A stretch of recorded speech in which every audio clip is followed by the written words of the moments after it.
अपनी वरिष्ठ साथी रमा जी को धन्यवाद करूँगा। जब मैं विद्यार्थी था तो इस कॉलेज में अक्सर आता था, तब वो यहाँ नई नई प्राध्यापिका बनी थी।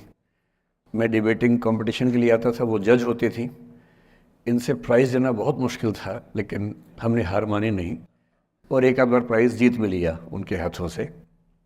अब वो हमारी वरिष्ठ साथी हैं। करीब 30 साल से हम लोग परिचित हैं। मतलब मैं तो परिचित हूँ, वो तो ध्यान नहीं रखती होंगी, लेकिन मैं तो शुरू से ही ध्यान रखता हूँ। दूसरा शुक्रिया इस उड़ान सोसाइटी का। मैं जब पिछली बार आया था, समय की थोड़ी सी कमी रहती है, तो जब मुझे पता लगा कि हंसराज कॉलेज से 2 सोसाइटीज़ एक साथ अप्रोच कर रही है, तो मैंने दोनों बच्चों को एक साथ बुलाया एक बार अपने पास। पलक भी थी उसमें, और मैंने दोनों से निवेदन किया कि भाई एक ही बार कर लो, एक ही प्रोग्राम के पीछे दोनों बैनर लगा देना, मैं एक बार आके दोनों काम कर लूँगा। पर इन दोनों में वहाँ पर ठीक ठाक जोर आजमाइश हुई और अंत में तय हुआ कि 2 ही बार आना होगा। तो पिछली बार तो मैं करीब 6 महीने पहले आया था। निष्ठा सोसाइटी का गवर्नेंस पे एक सेमिनार था शायद। इनको हम सोच रहे थे कि टाल मटोल करके मैनेज कर लेंगे। हमने काफ़ी कोशिश की, हमारी टीम ने काफ़ी बहाने लगाए कि सर बिजी हैं, भारत के बाहर हैं, दुनिया के बाहर है, खूब हमने कहा। हमें लगा कि अंत में हार के गिव अप कर देंगी या लेट गो कर देंगी, कुछ तो करेंगी। पर ये नहीं मानी। इन्होंने मुझे मैसेज किए, कभी कभी लगभग हार्श होती हुई लैंग्वेज में मैसेज किया कि सर आपने वायदा किया था, कैसे पीछे हट सकते हैं। तो फिर ये हुआ कि ठीक है, आना तो है ही। अंततः आज का दिन तय हुआ। फिर टॉपिक्स की बात हुई तो इनका निवेदन था कि बस मोटिवेशन पे कुछ भी बोल दीजिए आप। तो मैंने कहा भाई मैं मोटिवेशनल स्पीकर नहीं हूँ, मुझे वो सब नहीं आता है, आप मुझे कोई टॉपिक देंगे तो शायद मैं बात कर पाऊँगा। तो फिर इन्होंने कुछ टॉपिक्स भेजे 4-5 कि आप इनमें से कोई भी एक चुन लीजिए। मुझे उनमें से जो सबसे ठीक लगा आप लोगों की उम्र को देखते हुए, वो था the art of letting go. Right, the art of letting गो।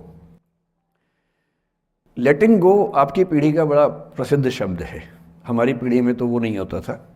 हम तो उस पीढ़ी के, उस क्षेत्र के लोग हैं। मैं हरियाणा से हूँ। पंजाब का असर हम पे रहा है ठीक ठाक। हिंदी भाषी हम लोग रहे हैं। अंग्रेज़ी हालांकि मैं बोल लेता हूँ, कोई चिंता की बात नहीं है, लेकिन हिंदी ही मेरी आत्मा की भाषा है। तो जब मैंने सोचा कि लेटिंग गो, मैंने टीम से पूछा क्या होता है लेटिंग गो। तो हमारी टीम में कुछ यंग लोग हैं, उन्होंने बताया कि सर ये बहुत महत्वपूर्ण चीज़ है, आप लोग नहीं समझेंगे, हमारी पीढ़ी के लोग समझते हैं इस चीज़ को। लेट गो का मतलब होता है कि छोड़ो, जाने दो। तो मैंने कहा अच्छा, ये तो हमारी पीढ़ी में भी होता था। हम इसके लिए शब्द कुछ और बोलते थे, जैसे मैनू की, तैनू की, छड्डो यार, अरे मटिया दो, अरे भाड़ में जाए, अरे देखा जाएगा, अरे देख लांगे। तो हिंदी हो, पंजाबी हो, हरियाणवी हो, बिहार में अरे मटिया दो, तो वहाँ मटिया दो बोल देते हैं। इसलिए अंग्रेजी भाषा में एक मुहावरा आ जाने से ऐसा थोड़ा है कि भारत के लोग उसके बिना काम चला रहे थे। यहाँ भी काम चल ही रहा था लंबे समय से। तो फिर मैंने कहा ये टॉपिक ठीक है, और जिस उम्र के बच्चों को एड्रेस करना है, उस उम्र के बच्चे अक्सर इमोशनल टर्मोइल में रहते होंगे। यही उम्र है जब दिल लगता है, टूटता है, और करियर बनेगा नहीं बनेगा, फेलियर्स मिलते हैं। तो जिस उम्र में इमोशन सबसे ज़्यादा उठापटक करते हैं, उछल कूद मचाते हैं, एंग्जाइटी, डिप्रेशन, ये सब होता है, उस उम्र के बच्चों से बात करने के लिए सबसे मौजूद टॉपिक मुझे यही लगा, सबसे अच्छा टॉपिक यही लगा कि हम इसी पर बात करते हैं। मैं पहले डिस्क्लेमर्स लगा दूं, मैं मनोविज्ञान का अध्यापक नहीं हूं। मैंने साइकोलॉजी में ना एमए किया है, ना एमफिल, ना पीएचडी किया है, ना मैं मोटिवेशनल चीज़ें करने का कोई सर्टिफाइड अध्यापक हूं। मैं तो अपने जीवन के अनुभवों से, साहित्य से, दर्शन से, कानून से, पढ़ते पढ़ते जो मैंने सीखा, और बाकी उस सबसे ज़्यादा सीखा 50 साल के जीवन में, जिसमें से 25 साल का जीवन अध्यापन में और अपना उद्यम करने में खर्च हुआ। अनुभवों से बड़ा कोई गुरु नहीं होता, तो मैं अनुभवों से सीख के बातें करना पसंद करता हूँ। हालांकि हंसराज कॉलेज का खौफ इतना ज़्यादा होता है कि जब मुझे पता लगा कि मेरा टाइम फिक्स हो गया आने का, मैंने अपनी टीम से कहा कि यार लेटिंग गो भी कोई किताब है तो देखो देखो, मैं देख तो लूँ क्या होता है। तो 2 किताबें उन्होंने भेजी, बड़े भारी भरकम अंग्रेजी ऑथर्स की थी। तो मैंने 4-5 दिन पहले पढ़ना शुरू किया। 5-10 मिनट पढ़ के मुझे लगा कि उससे बात बनेगी नहीं, वो अलग ही टाइप की बातें थी, बड़ी थ्योरेटिकल सी बातें। तो मैंने कहा क्या थियरी में क्या रखा है, हम बच्चों से बच्चों की ज़ुबान में बात करेंगे, उसका मज़ा ज़्यादा है, क्यों थियरी में जाए। तो मैं जो कुछ भी अगले 1 घंटे में, मतलब 1 घंटा की, आधा घंटा की, 1.5 घंटा, वो मैं आपके चेहरे से अंदाज़ा लगा लूँगा। आप केवल चेहरे पे भाव ऐसे ले आइएगा कितना आप सुनना चाह रहे हैं। मैं तो अभ्यस्त हूँ, मैं 8 घंटे बिना ब्रेक के पढ़ाता हूँ जनरली, तो मैं तो अभ्यस्त हूँ सुबह से रात तक पढ़ाने के लिए। आप अपना देख लीजिए कितना आप सुनने की हालत में है। और ऐसा ना हो कि मैं अपनी स्पीच सुनने के लिए मोटिवेट करूँगा आपको, वो मैं नहीं करूँगा, है ना। उससे अच्छा, उससे बेहतर ये है कि बीच में छोड़ देंगे। और मैं आपकी उम्र का भी ध्यान रखूँगा। छोटे छोटे बच्चे हैं, इतना टॉर्चर ठीक नहीं है, तो ध्यान रखेंगे। पर मेरा ख्याल है कि आपको मज़ा आएगा, क्योंकि आपकी उम्र से जुड़ी बातें हैं, आपको अच्छा लगेगा।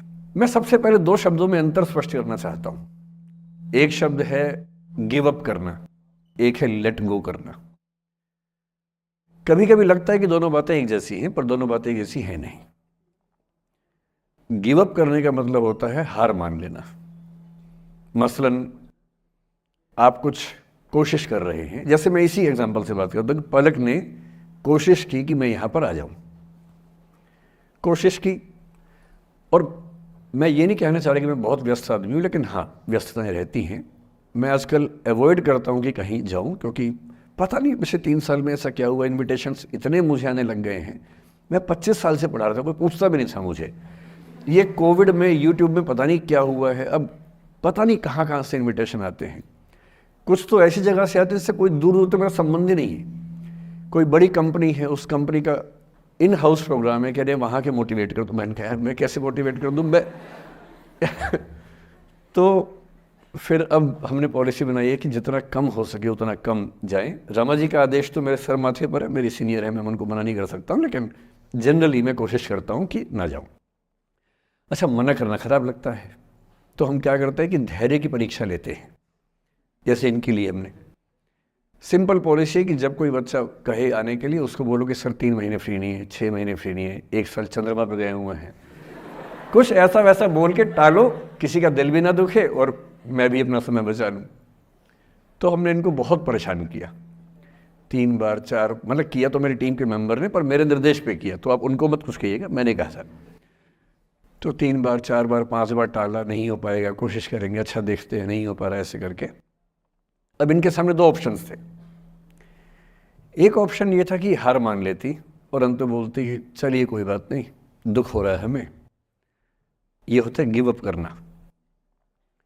एक दूसरा स्टांस भी होता है, दूसरा स्टैंड भी होता है कि कोई चीज़ आप हासिल करना चाह रहे हैं, आपको नहीं मिल रही।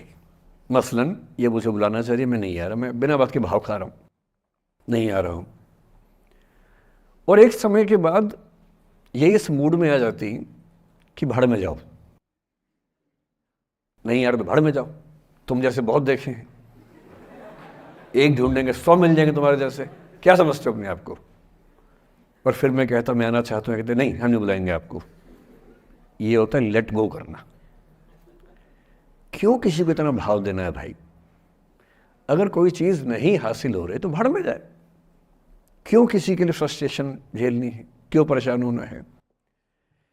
गिव अप करने में और लेट गो करने में इतना ही अंतर है कि आपने हार मान ली या आपने जेहन से निकाल दिया, दिमाग से ही निकाल दिया। किसी चीज़ को दिमाग से निकाल देना लेट गो करना है, किसी चीज़ के लिए कोशिश करते करते हार मान लेना और उस हार की फ्रस्ट्रेशन के साथ जीना गिव अप करना है। मुझे खुशी है कि आपकी मोटिवेशनल सोसाइटी के मेंबर्स कम से कम गिव अप नहीं करते। अच्छा वो लेट गो भी नहीं किया मुझे, वरना मेरा सम्मान बच गया। और ये अच्छा है कि इसी विषय पर हम बात करना चाह रहे हैं। मैंने इस बीच में ये भी सीखा कि आपकी उम्र के बच्चों को कुछ भी बताने का सबसे अच्छा तरीका है कहानियाँ सुनाना। और आपकी उम्र की बात नहीं है, लिंक्डइन पर आप भी शायद होंगे, मैं भी वहाँ पर हूँ, जो प्रोफेशनल्स का प्लेटफॉर्म सबसे अच्छा माना जाता है। मैंने देखा कि आजकल जो बड़ी बड़ी कंपनियों के सीईओ हैं या सीएक्सओस कहते हैं, सीएफओ है, सीटीओ है, या CHRO है, जो चीफ ऑफिसर्स होते हैं किसी कंपनी के, उनके लिए स्पेशल कोर्सेज चलते हैं स्टोरी टेलिंग के। और उसमें मान लिया गया है कि अगर आप किसी कंपनी के CEO बनना चाहते हैं तो बेसिकली जो स्किल आपको आनी चाहिए वो स्टोरी टेलिंग की आनी चाहिए। आप कहानी सुना सकते हो। मैं सच्ची कहानियाँ सुनाना पसंद करता हूँ, झूठ बोलने से बचता हूँ। मैं आपको 3-4 छोटी छोटी कहानियाँ सुना रहा हूँ। ये सारी कहानियाँ सच्ची हैं, 1-1% सच्ची हैं, पर मैं किसी का नाम नहीं लूँगा। जिनकी कहानी है उनका नाम नहीं लूँगा, उनकी प्राइवेसी का मामला है। पर हाँ, सच्ची कहानियाँ हैं। अच्छी बात है कि इन कहानियों के किरदार हम लोग नहीं बने, ईश्वर करे हम कभी ना बने, लेकिन कहानियाँ सच्ची हैं। जब मैं दिल्ली आया था 1990 में, मैं हरियाणा के एक शहर से, भिवानी से दिल्ली आया था पढ़ने के लिए। मेरे ड्रीम कॉलेज में हंसराज भी एक था, पर मेरा संयुक्त से मेरा एडमिशन जाकिर हुसैन में हुआ। मेरे अंक ठीक थे, यहाँ हो सकता था, पर मैं तो नई दिल्ली स्टेशन पे उतरा, बाहर निकला, पता लगा वहीं एक कॉलेज है, वहीं एडमिशन ले लिया मैंने। तो लोगों ने कहा कि यार कैंपस बड़ा अच्छा होता है। मैंने, अरे क्या फ़र्क पड़ता है, कॉलेज कॉलेज होता है, छड्डो, यही छड्डो में सिखाने आया हूँ आप लोगों को। ठीक है, स्टेशन से निकले वहीं कॉलेज है, मैंने घर जाना होगा तो आराम से कॉलेज से निकल जाएंगे, क्या रखा कैंपस में। पर मेरा एक दोस्त जो मेरे साथ ही आया था उसी शहर से, उसने एडमिशन हंसराज कॉलेज में लिया। मैं और वो स्कूल के डिबेटर्स थे। डिबेटिंग में हम लोग स्कूल टाइम से काफ़ी एक्टिव थे। DU में आए तो यहाँ भी एक्टिव रहे। DU में मैंने करीब 5 साल डिबेटिंग की और मेरा ख्याल है कि लगभग 300-400 डिबेट्स मैंने जीती होंगी DU में, कुछ हारी भी होंगी, लेकिन मैंने खूब डिबेट, वो मेरा दरअसल दाना पानी था, रोजी रोटी मेरी वही थी कॉलेज के दिनों में। घर से पैसे मैं लेता नहीं था, मिलते भी नहीं थे, देना क्या था, मतलब ऐसी स्थिति भी नहीं थी उस समय मेरे घर में कि मिल सके। तो डिबेटिंग मेरा रोजगार था, एम्प्लॉयमेंट था मेरा, उससे काम चल जाता था आराम से। उसका भी चल जाता था, वो हंसराज से था, मैं जाकिर हुसैन से था। हम खूब डिबेट्स में मिलते थे। अक्सर ट्रॉफी या तो हम जीतते थे या वो जीतता था, कोई भी जीते रूम पे ही आती थी, क्योंकि हम रूममेट्स थे, एक साथ ही रहते थे। वो मुझसे योग्यताओं के मामले में 21 था, बल्कि अगर वो 21 था तो मैं 15 ही रहा हूँगा या 12 रहा हूँगा, 22 या 21 तो नहीं रहा हूँगा, मुझसे बेहतर था योग्यताओं में। बड़ा अच्छा व्यक्ति था। ग्रेजुएशन के बाद मैंने MA हिंदी साहित्य में एडमिशन लिया, जबकि BA ऑनर्स हिस्ट्री में किया था मैंने। उसने तय किया कि वो कुछ और करेगा, प्रोफेशनल कोर्स करेगा, नौकरी करेगा, तो वो चला गया दिल्ली से।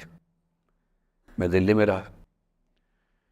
फिर मैं MA के बाद तैयारी करने लगा UPSC की। तब तक मैं UGC JRF कर चुका था। पहला अटैम्प्ट दिया, प्रीलिम्स हो गया। मेंस मेरा 96 के मेंस की बात कर रहा हूँ, मेंस शुरू होने वाला था, 2 दिन रह गए थे। करीब 10 दिन पहले वो मेरे पास आया हुआ था दिल्ली में, मिलजुल के अच्छे से बात करके गया था। उन दिनों उसका एक प्रेम संबंध कहीं हमारी ही एक मित्र के साथ चल रहा था। हम सब दोस्त थे, तो उनमें से 2 लोगों का आपस में एक अफेयर था। मुझे नहीं पता क्या हुआ, लेकिन मेरे मेन एग्ज़ाम से 2 दिन पहले रात को 12 बजे एक फ़ोन आया और ये बताया गया कि मेरे दोस्त ने फंदा लगा के अपनी जीवन लीला समाप्त कर ली है। वो दिल्ली से दूर था कहीं,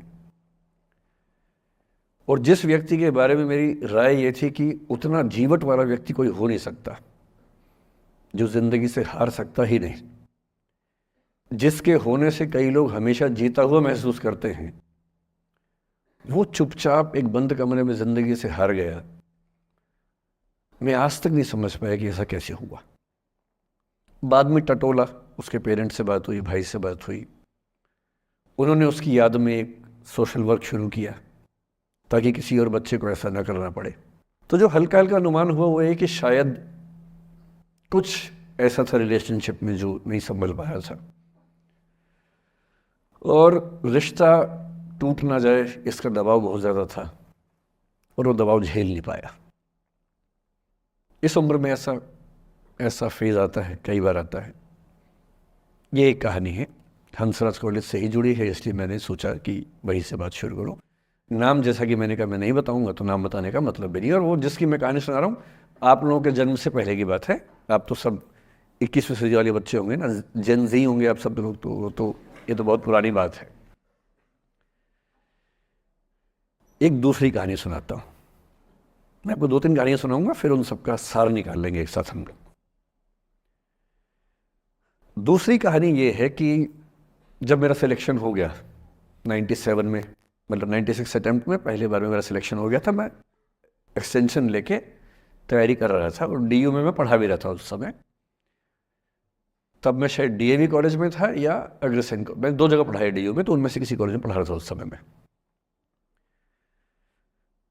तो उस समय एक लाइब्रेरी है कैंपस में ही, सेंट्रल रेफरेंस लाइब्रेरी, आप जानते होंगे, CRL बोलते हैं, जो विवेकानंद जी की स्टैचू है उसके सामने ही वो लाइब्रेरी है। उस लाइब्रेरी में नीचे सब बैठ के पढ़ते हैं और टॉप फ्लोर पे रिसर्च फ्लोर है जहाँ MPhil PhD वाले बच्चे पढ़ते हैं। मैं उस समय शायद PhD कर रहा था या MPhil खत्म हुई थी, वहीं बैठता था, पढ़ता था रोज़। कई दोस्त पढ़ते थे हम लोग वहाँ। हम सुबह 8 बजे लाइब्रेरी खुलते ही वहाँ घुसते थे, रात को 1 बजे निकलते थे लाइब्रेरी बंद होने के समय। तो वहाँ एक छत थी, छत पे छोटी सी कैंटीन थी जहाँ हम लोग जब जब बोर होते थे दिन में 3-4 बार जाके चाय पीते थे। चाय पी ली, बिस्किट खा लिया, थोड़ी गप्पे मार ली, वो सब वहाँ करते थे। तो वहाँ मेरे बहुत सारे दोस्त थे, उनमें से कई लोग अब बहुत सीनियर सिविल सर्वेंट्स हैं, कुछ लोग प्रोफेसर्स हैं डीयू में। 2 बच्चे थे मुझसे जूनियर, 3-4 साल जूनियर थे, बड़े प्यारे बच्चे थे। मुझे उस समय तक पढ़ाई लिखाई का शौक अच्छा खासा हो गया था, तो वो रोज़ मेरे साथ बैठते थे केवल बात करने के लिए, किसी मुद्दे पर बहस करनी है तो बहस होती थी, समझते थे। फिर मुझे पता लगा कि वो दोनों रिलेशनशिप में हैं, रिश्ते में हैं, दोनों ने शादी भी कर ली। उनकी योजना डीयू में पढ़ाने की थी या सिविल सर्विस की भी थी, शायद पता नहीं। मेरा इंटरेक्शन बहुत ज़्यादा उसके बाद रहा नहीं उनसे, क्योंकि मैं सर्विस में चला गया था। इतने जिज्ञासु बच्चे थे दोनों, इतने जिज्ञासु कि उनसे मिलकर तबीयत खुश हो जाती थी कि हर चीज़ जानने का मन करता था उनका, हर विषय पढ़ने का मन करता था। एकदम जीवन से भरे हुए बच्चे, आंखों में चमक ऐसे। फिर दोनों की शादी हुई तो मैं शादी में जा नहीं पाया, क्योंकि मेरा रिश्ता सिर्फ लाइब्रेरी में 1 घंटा गप मारने वाला था, उससे ज़्यादा था नहीं रिश्ता उनके साथ। फिर सुनता रहता था कि मैं सब बढ़िया चल रहे, पढ़ाई कर रहे हैं, तैयारी कर रहे हैं। इंटरकास्ट मैरिज की उन लोगों ने, खूब हंगामा हुआ, दोनों घर में तलवारें खींच गई, किसी तरह से तलवारें संभाली गई, मैनेज हुआ, दोनों साथ रहने लगे। और फिर 3-4 साल के बाद एक दिन मैंने खबर सुनी कि उस बच्ची ने फंदा लगा के जीवन लीला समाप्त कर ली। ये बात भी दिल्ली विश्वविद्यालय की, ये उस दौर के सब लोग इस कहानी को जानते हैं। मेरे ख्याल से ये दोनों कहानी आपकी प्रिंसिपल मैडम जानती होंगी, नहीं ध्यान कर पाएंगे तो मैं उनको जैसे नाम बोलूँगा अकेले में वो तुरंत समझ जाएंगे मैं किसकी बात कर रहा हूँ। मैं आज तक नहीं समझ पाया कि ऐसा क्या हुआ होगा। तो बाद में अनुमान जो हुआ वो ये, इंटरकास्ट मैरिज, परिवार का दबाव, समाज का दबाव, आपस के दबाव, टॉक्सिक रिलेशनशिप, अंत में उस दबाव को न झेल पाना और जीवन समाप्त कर देना, ये हुआ। ये 2 घटनाएं हैं। एक तीसरी घटना ये है कि दिल्ली में आज से 25 साल पहले एक घटना घटी। आप लोग तब बस पैदा हुए होंगे, घुटनों में चल रहे होंगे, या उससे 5-7 साल पहले की बात रही होगी। ये घटना दिल्ली के सब सीनियर लोग जानते हैं, जिनकी उम्र 35-40 साल है वो सब जानते हैं इस घटना को। मोबाइल फ़ोन में वीडियो नया नया आया था उस समय। अब तो आपके हर फ़ोन में वीडियो है, अब तो सामने भी है, ताकि आप वैसा वाला मुंह बना के सेल्फी खिंचवा सके। पाउट बोलते हैं ना, मैं उसको देसी भाषा में सूअर जैसा मुंह बोलता हूँ, और वैसा ही बनता भी है, क्यूट क्यूट सा सूअर जैसा मुंह बना के लोग सेल्फी खिंचवाते हैं, उसको बोलते हैं पाउट। तब तो कैमरा फ़ोन में पहली बार आया था, तब लोग अभ्यस्त नहीं थे। अब जैसे आप लोग कितने अभ्यस्त होंगे, हम भी होने लग गए। अब हम किसी से बात करते हैं तो हम ये एज्यूम करके चलते हैं कि उसने फ़ोन में कुछ ना कुछ ऑन कर रखा होगा, या तो आवाज़ रिकॉर्ड करेगा या वीडियो बनाएगा। तुम कितने केयरफुल होकर बोलते हैं, कितने कॉन्शियस रहते हैं। और सर्विलांस सोसाइटी की सबसे बुरी बात यह है कि हम हमेशा चौकन्ने रहते हैं, हम सहज हो ही नहीं पाते। सहज रूप से दो लोग बात कर लें, हो ही नहीं पाता। तो मैं तो अपने ऑफिस में कई बार ऐसा करता हूँ, जब हम 3-4 लोग बैठते हैं इनफॉर्मल बातचीत के लिए, हम सब अपना अपना फ़ोन कमरे के बाहर छोड़ के आ जाते हैं, फिर 2 घंटे बात करते हैं, इस भय से मुक्त होके कि कहीं कोई रिकॉर्ड तो नहीं कर रहा। ये हालत है आज की। उस ज़माने में तो फ़ोन थे, मोबाइल फ़ोन आया था भारत में लगभग 1995 के आसपास पहली बार, बड़ा महंगा था, 16 रुपये प्रति मिनट इनकमिंग, 16 रुपये प्रति मिनट आउटगोइंग, ये रेट से उस समय। और फ़ोन वो थे जिनसे आप कील भी ठोक सकते हैं, वैसे वाले फ़ोन थे, बटन वाले फ़ोन थे, नोकिया एक कंपनी थी, उसके फ़ोन हुआ करते थे।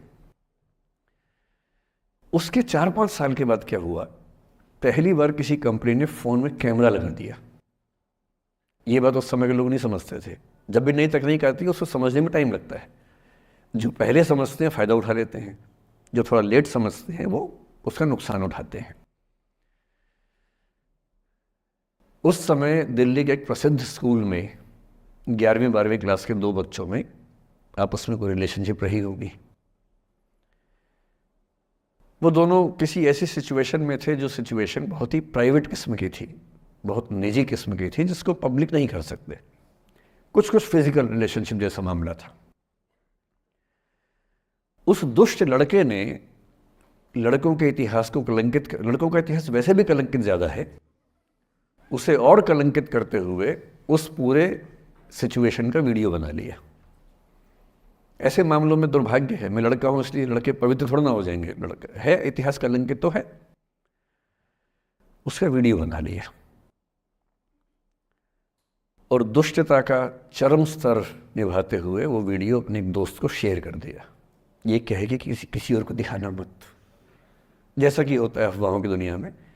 हर अफवाह एक व्यक्ति एक को ही बताता है, ये कह के किसी और को मत बताना, और अगला व्यक्ति भी अगले को यही कह के बोलता है किसी और को मत बताना, और इस तरह से पूरे शहर को खबर होती है और सबको लगता है कि सिर्फ मुझे पता है। वो वीडियो फैल गया। नए नए फ़ोन आए थे, पर वो फ़ोन कम लोगों के पास थे, कैमरे वाले फ़ोन। तो फ़ोन से कितना फैलता, ज़्यादा नहीं फैला। लेकिन उस समय दिल्ली की एक कुख्यात मार्केट हुआ करती थी, पालिका बाज़ार, अभी भी है, पर तब वो कुछ और कामों के लिए कुख्यात हुआ करती थी। अब तो कपड़े मिलते हैं, तब कपड़ों के साथ कई चीज़ें और मिलती थी वहाँ। जैसे गंदी फिल्मों की सीडी चाहिए हो तो वहाँ मिलती थी, ग्रे मार्केट में चोरी छिपे। इस वीडियो को सीडी में कन्वर्ट करके लोगों ने वहाँ से खरीदा, लाखों करोड़ों की संख्या में। नए नए टेलीविज़न चैनल प्राइवेट आए थे, और प्राइवेट टीवी चैनल को खबरों की भूख इतनी होती है कि वो खबर के लिए जान दे सकता है और जान ले भी सकता है किसी की। 24 घंटे इस खबर पे, इस चीज़ पर खबरें चल रही थी सारे चैनल्स में कि ये वो लड़का है जिसने ऐसा किया, ये वो लड़की है, ये वो स्कूल है, इस स्कूल की प्रिंसिपल से बात करेंगे, इससे बात करेंगे। वो जो बच्ची थी जिसकी इसमें कोई गलती नहीं थी, सिवाय इसके कि वो किसी एक लड़के से प्रेम करती थी, जो कि उस उम्र में बच्चे कर बैठते हैं। इसके लिए बहुत चिल्लपौनी मचानी चाहिए। अब बच्चों को आप हर बात पे अपराधी नहीं मान सकते। उस बच्चे की गलती सिर्फ इतनी थी कि उसने अपने दोस्त पे भरोसा किया, जो भरोसे के लायक था नहीं।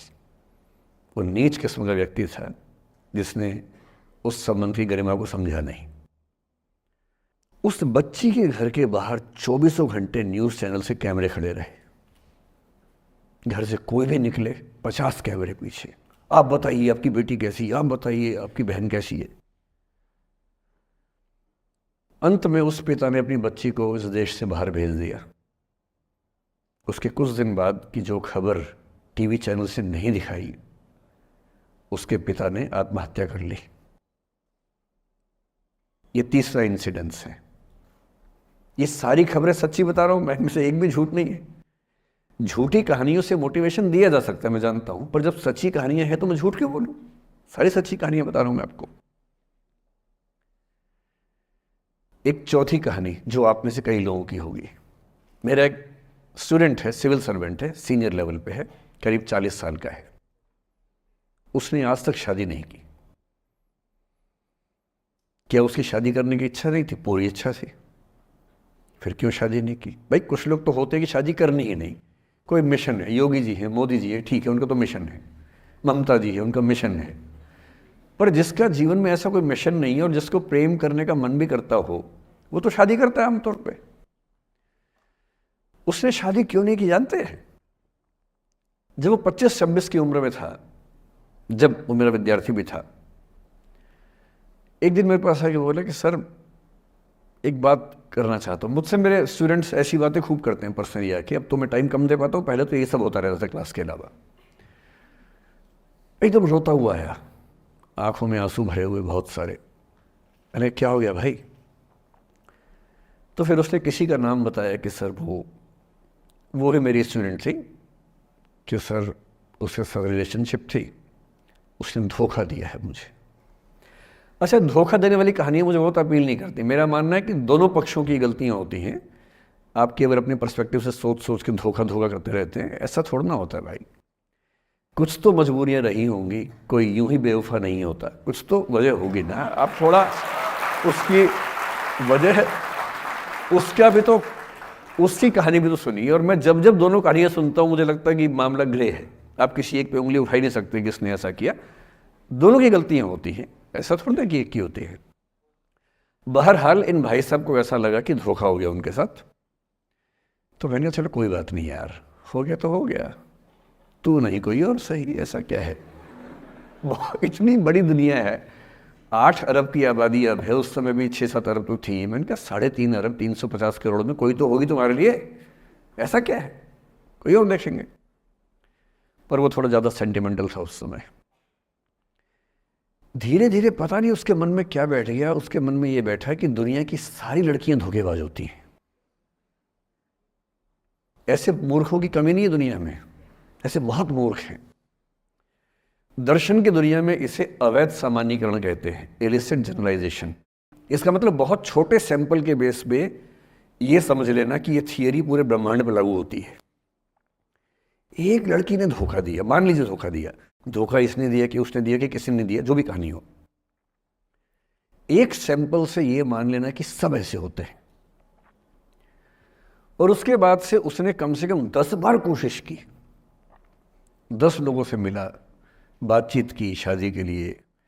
डेटिंग तो क्या करेगा 40 की उम्र में, लेकिन हाँ बातचीत करके देखा कि शायद रुचियाँ मिल जाएं, स्वभाव मिल जाए तो शादी के बारे में सोचें। हर बार 3-4-5 मीटिंग के बाद वापस हट जाता है। अब तो मैंने पूछना बंद कर दिया है। जब तक मैं पूछता था, बोलता था कि सर 3-4 मीटिंग के बाद लगता है कि ये भी वैसी ही है।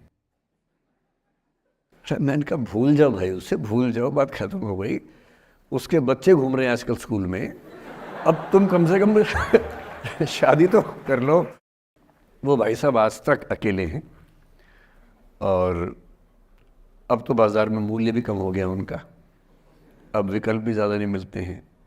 अब जो विकल्प मिल रहे हैं वहाँ उसकी रुचि और कम हो गई है। तो पूरी संभावना है कि वो जीवन अकेले ही गुजरेगा अब उसका। एक अंतिम एग्जाम्पल देके फिर मैं निष्कर्ष की तरफ बढ़ूँगा। मैं एक आईएएस ऑफिसर को जानता हूँ, 2 आईपीएस को जानता हूँ, बहुत योग्य लोग, देश के सबसे अच्छे संस्थाओं से पढ़े हुए लोग, प्रॉपर आईएएस प्रॉपर आईपीएस में नौकरी करने वाले लोग, और इन तीनों ने अपना जीवन समाप्त कर लिया नौकरी में रहते हुए। क्यों?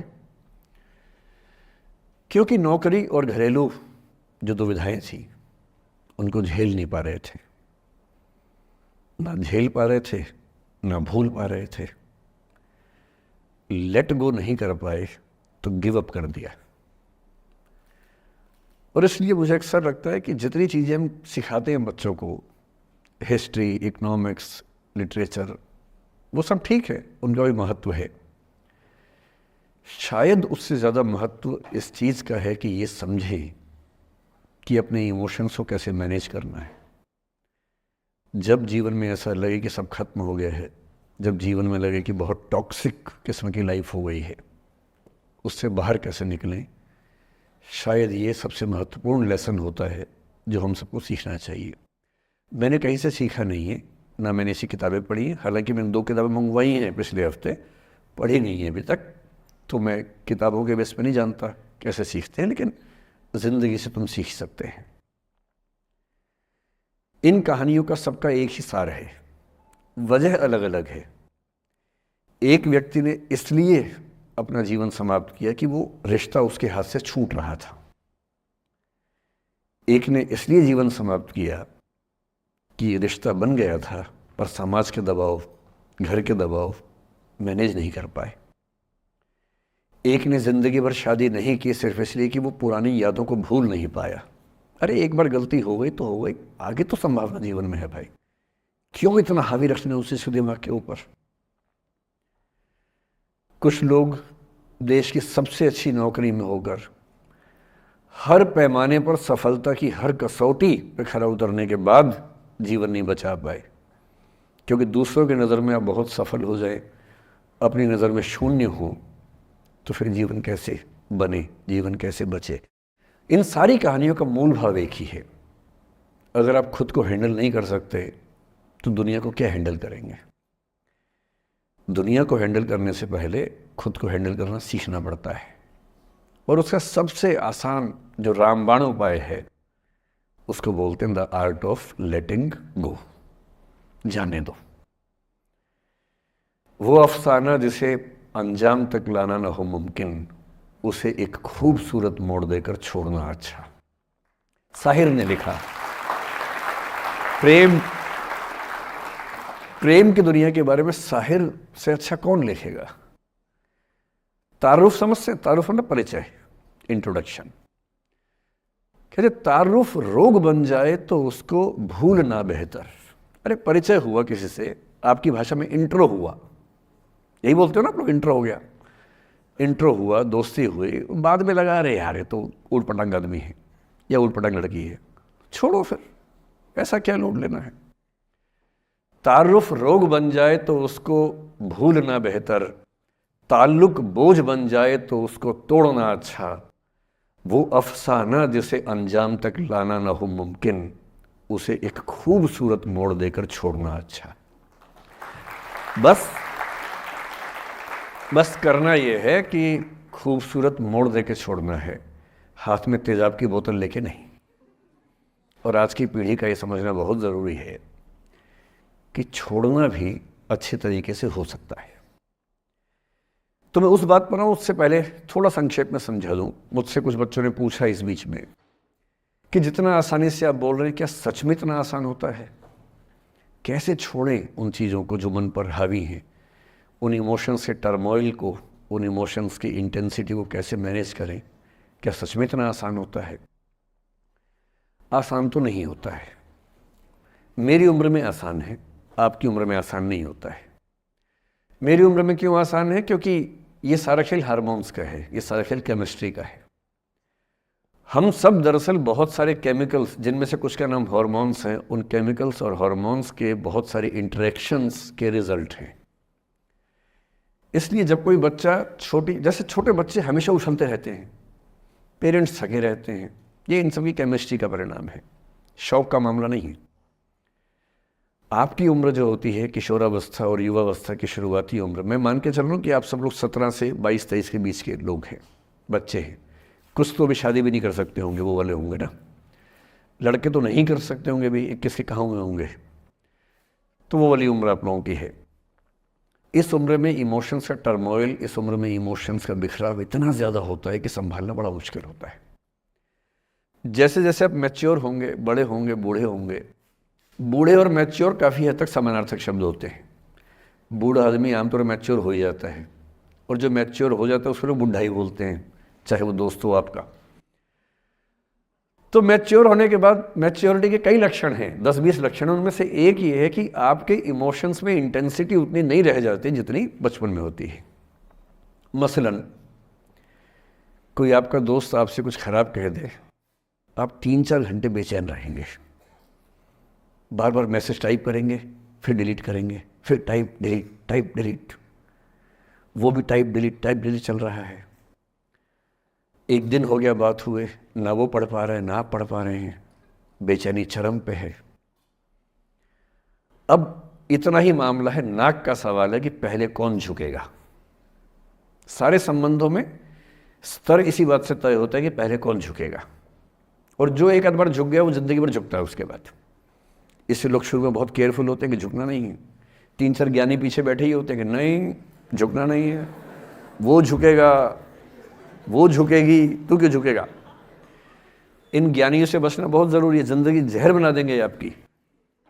अब दोनों ईगो फाइट कर रहे हैं कि पंजा किसका गिरेगा, इस पर फाइट चल रही है। 2 दिन हो गए, 3 दिन हो गए, उसके बाद एक आध आदमी पिघल जाता है, उसको लगता है भाड़ में जाए यार, बात नहीं हो पा रही, तुम ईगो कर रहे हो। फिर वो फ़ोन मिलाता है, ये भी फ़ोन की इंतज़ार में 3 दिन से सो भी नहीं रहा बेचारा। हीरो बेशक बन ले पर बेचैन तो भाई। खटाक से फ़ोन उठता है, अब दोनों कान में फ़ोन लगा के रखिए, कोई नहीं बोल रहा, चुप। क्या बातचीत चल रही है सोचिए, एक भी शब्द नहीं, एकदम चुप। थोड़ी देर के बाद कंफर्म करने के लिए कि है भी या नहीं, एक बोलता है हेलो, वहाँ से आवाज़ आती है कोई एक मैं थोड़ा ऐसी जोकर टाइप की बात करता हूँ, मुझे मोटिवेशनल स्पीकर ना समझे आप लोग, मैं ऐसी हंसी मजाक ही करना आता है मुझे, वही मैं करता हूँ। लेकिन इससे आप ये ना सोचिए कि मुझे पढ़ाना नहीं आता, मैं पढ़ा भी लेता हूँ IAS के लिए मुझे वो भी आता है, लेकिन अभी क्योंकि आप बच्चे छोटे हैं तो मैं आपके साथ वैसी बात ही कर रहा हूँ। अब ये सब चल रहा है। अब इसमें अगर कोई एक व्यक्ति झुक गया, बात आगे हो गई तो हो गई, वरना कई रिश्ते ऐसे भी होते हैं जो इसी बिंदु पे खत्म हो जाते हैं कि तेरा भाई नहीं झुकेगा, भाभी झुकेगी, और उधर जीजू झुकेंगे, दीदी नहीं झुकेगी। जीजू झुकेंगे, दीदी क्यों झुकेगी, और ना जीजू झुक रहे ना भाभी झुक रही और उस चक्कर में जो अभी बेचारा रिश्ता बना भी नहीं था, वहीं वो ज़मींदोज़ हो गया, वहीं वो ख़त्म हो गया। पर ठीक है, हो गया तो हो गया, भाड़ में जाए, ऐसा क्या है, डर किस बात का है इसमें। लेकिन मैं फिर भी आपसे कहूँगा, मेरी उम्र में क्या होता है, जैसे मुझे कोई फ़ोन करे कि मैं आपसे बहुत नाराज़ हूँ, तो मैं कहता हूँ अच्छा ठीक है, कल बात करेंगे। नहीं, मैं आपसे बहुत नाराज़ हूँ, मेरा दिल टूट गया है। मैं कहता हूँ देखो मुझे नींद आ रही है अभी, let me sleep, we will talk tomorrow, you just do one thing, write down all the points and we will discuss in the morning, when I come to office you come to my cabin and we will discuss, don't worry, I will find out the solution for you. कह रहे हैं आप कैसी बात कर रहे हैं, मैं ना सो पा रहा हूँ ना मैं जाग पा रहा हूँ। तो मैंने कहा दैट इज़ योर प्रॉब्लम मैं तो सो भी रहा हूँ जाके, ये तो कोई दिक्कत नहीं हुई भाई। तो मैं तो ऐसा हो चुका हूँ कि दुनिया में कुछ भी हो जाए मुझे टाइम पे नींद आ जाती है, कुछ भी हो जाए। मतलब एक आध, अब जैसे मेरी माता जी की मृत्यु हुई तो मुझे नींद नहीं आई कुछ दिनों तक, ठीक बात है, नहीं आनी चाहिए उस समय, तब भी आ गई तो फिर इंसान और पत्थर में क्या अंतर बचा, सीधी सी बात है। But keeping aside those rare instances, कोई कुछ भी कर ले हमें तो बढ़िया नींद आती है। और मैं ये कहना चाह रहा हूं, मैंने ये सीखा है अपने पिताजी से, और सीख सकते हैं इसको, ये केवल तुक्के की बात नहीं है, सीख सकते हैं। मेरे जो पेरेंट्स हैं, पिताजी और माँ, वो एक अनूठा कॉम्बिनेशन है। अच्छा, आप किसी शादीशुदा जोड़े से अकेले में बात करके देखिए, जब वो कंफर्टेबल हो आपके साथ, आप उनको बोलिए कि मुझ में और मेरी पत्नी में, या मुझ में और मेरे पति में ज़्यादा चीज़ें मैच नहीं होती हैं। सीरियस होकर बोलना, मजाक के मूड में नहीं, सीरियस मुंह बना के बोलिए, थोड़ा भरोसे में लेके। दुनिया का हर जोड़ा आपसे बोलेगा आप में तो फिर भी कुछ मैच होता है, हम में तो कुछ मैच नहीं होता, एक भी मैच, सारे जोड़े ऐसे ही चल रहे हैं।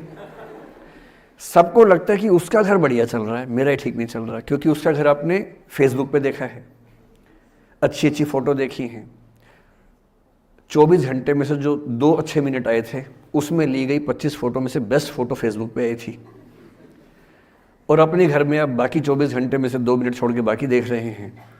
तो दूसरे का घर हमेशा अच्छा लगता है कि यार लाइफ हो तो उनके जैसी हो। तो हमारे माता पिता भी स्वभाव उनका भी थोड़ा अलग रहा, सबका है, हमारा भी है। तो मेरे पिताजी हैं मस्त मौला आदमी, जैसे कबीरदास एकदम फक्कड़ मस्त मौला आदमी, भाड़ में जाए दुनिया उस मूड में रहते हैं, नुकसान हो जाए भाड़ में जाए। गीता का सार उन्होंने अपने मन में बिठा लिया है। उनका बड़े से बड़ा नुकसान हो जाता है तो क्या बोलते हैं, हमारा क्या था जो लाए थे, जो लिया यहीं से लिया, जो दिया यहीं दिया, साथ लेके क्या जाना है, बात खत्म। कोई टेंशन ही नहीं उनको। और बाकी सब लोग टेंशन में कि अब क्या करें, ये हो गया वो हो गया, कैसे मैनेज करें। मेरी माँ को तनाव हो जाता था, और जब पिताजी ऐसी हो तो माँ को तनाव होगा, सीधी सी बात है। अगर माँ वैसी होती पिताजी तनाव में रहते हैं, तो सामान्य बात है। जब घर में एक व्यक्ति मस्त मौला हो तो बाकी लोग तनाव तो फिर बांटेंगे ना आपस में। वो बड़ा तनाव में रहती थी। उनको घर की चिंता, बच्चों की चिंता बहुत सताती थी।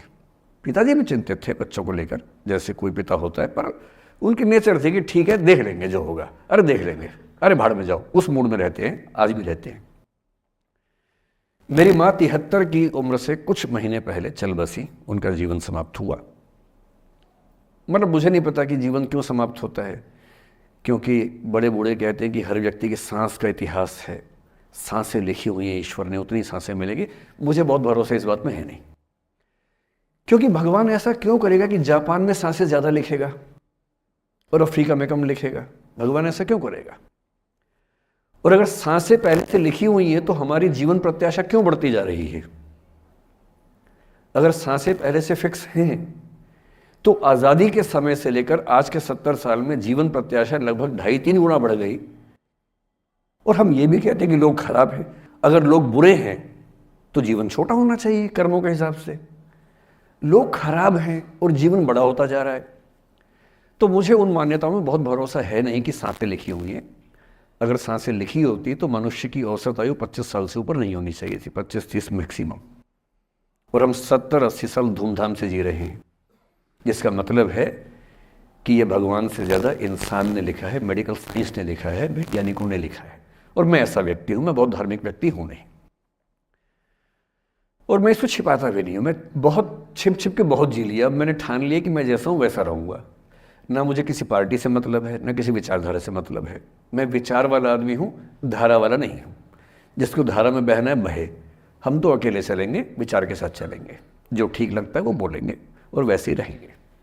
हाँ, गलत बोलने से बचता हूँ, किसी के बारे में गलत बोलना मुझे अच्छा नहीं लगता है, लेकिन जो सही लगता है वो तो बोलूँगा ना भाई। मेरे पिताजी 81 साल के हैं, अभी 81 साल के हुए कुछ दिन पहले, और एकदम मस्त मौला आदमी है, मुझसे ज़्यादा युवा हैं। मैं 50 साल का बूढ़ा हूँ, वो 81 साल के युवा हैं। उनके चेहरे की चमक, मतलब कई ट्यूबलाइट फेल है उनके सामने, ऐसी चमक चेहरे पर रहती है। क्यों रहती है? उसकी एक वजह यह कि वो रोज़ सुबह 2-3 घंटे प्राणायाम, योग, ध्यान, बहुत कुछ करते हैं। उनका भोजन इतना संतुलित है, सप्ताह में कम से कम एक बार, कभी कभी महीने में 4 से ज़्यादा 6-7 बार उपवास करते हैं पूरा। वो सब चीज़ें उनके अभ्यास में हैं, जो मेरे अभ्यास में उतनी नहीं है। मैं भी कोशिश करता हूँ, पर अभी उतना सफल नहीं हो पा रहा हूँ। पर मेरी राय में उनके इस सुंदर जीवन का सबसे बड़ा राज ये क्षमता है कि वो हर चीज़ को लेट गो कर देते हैं।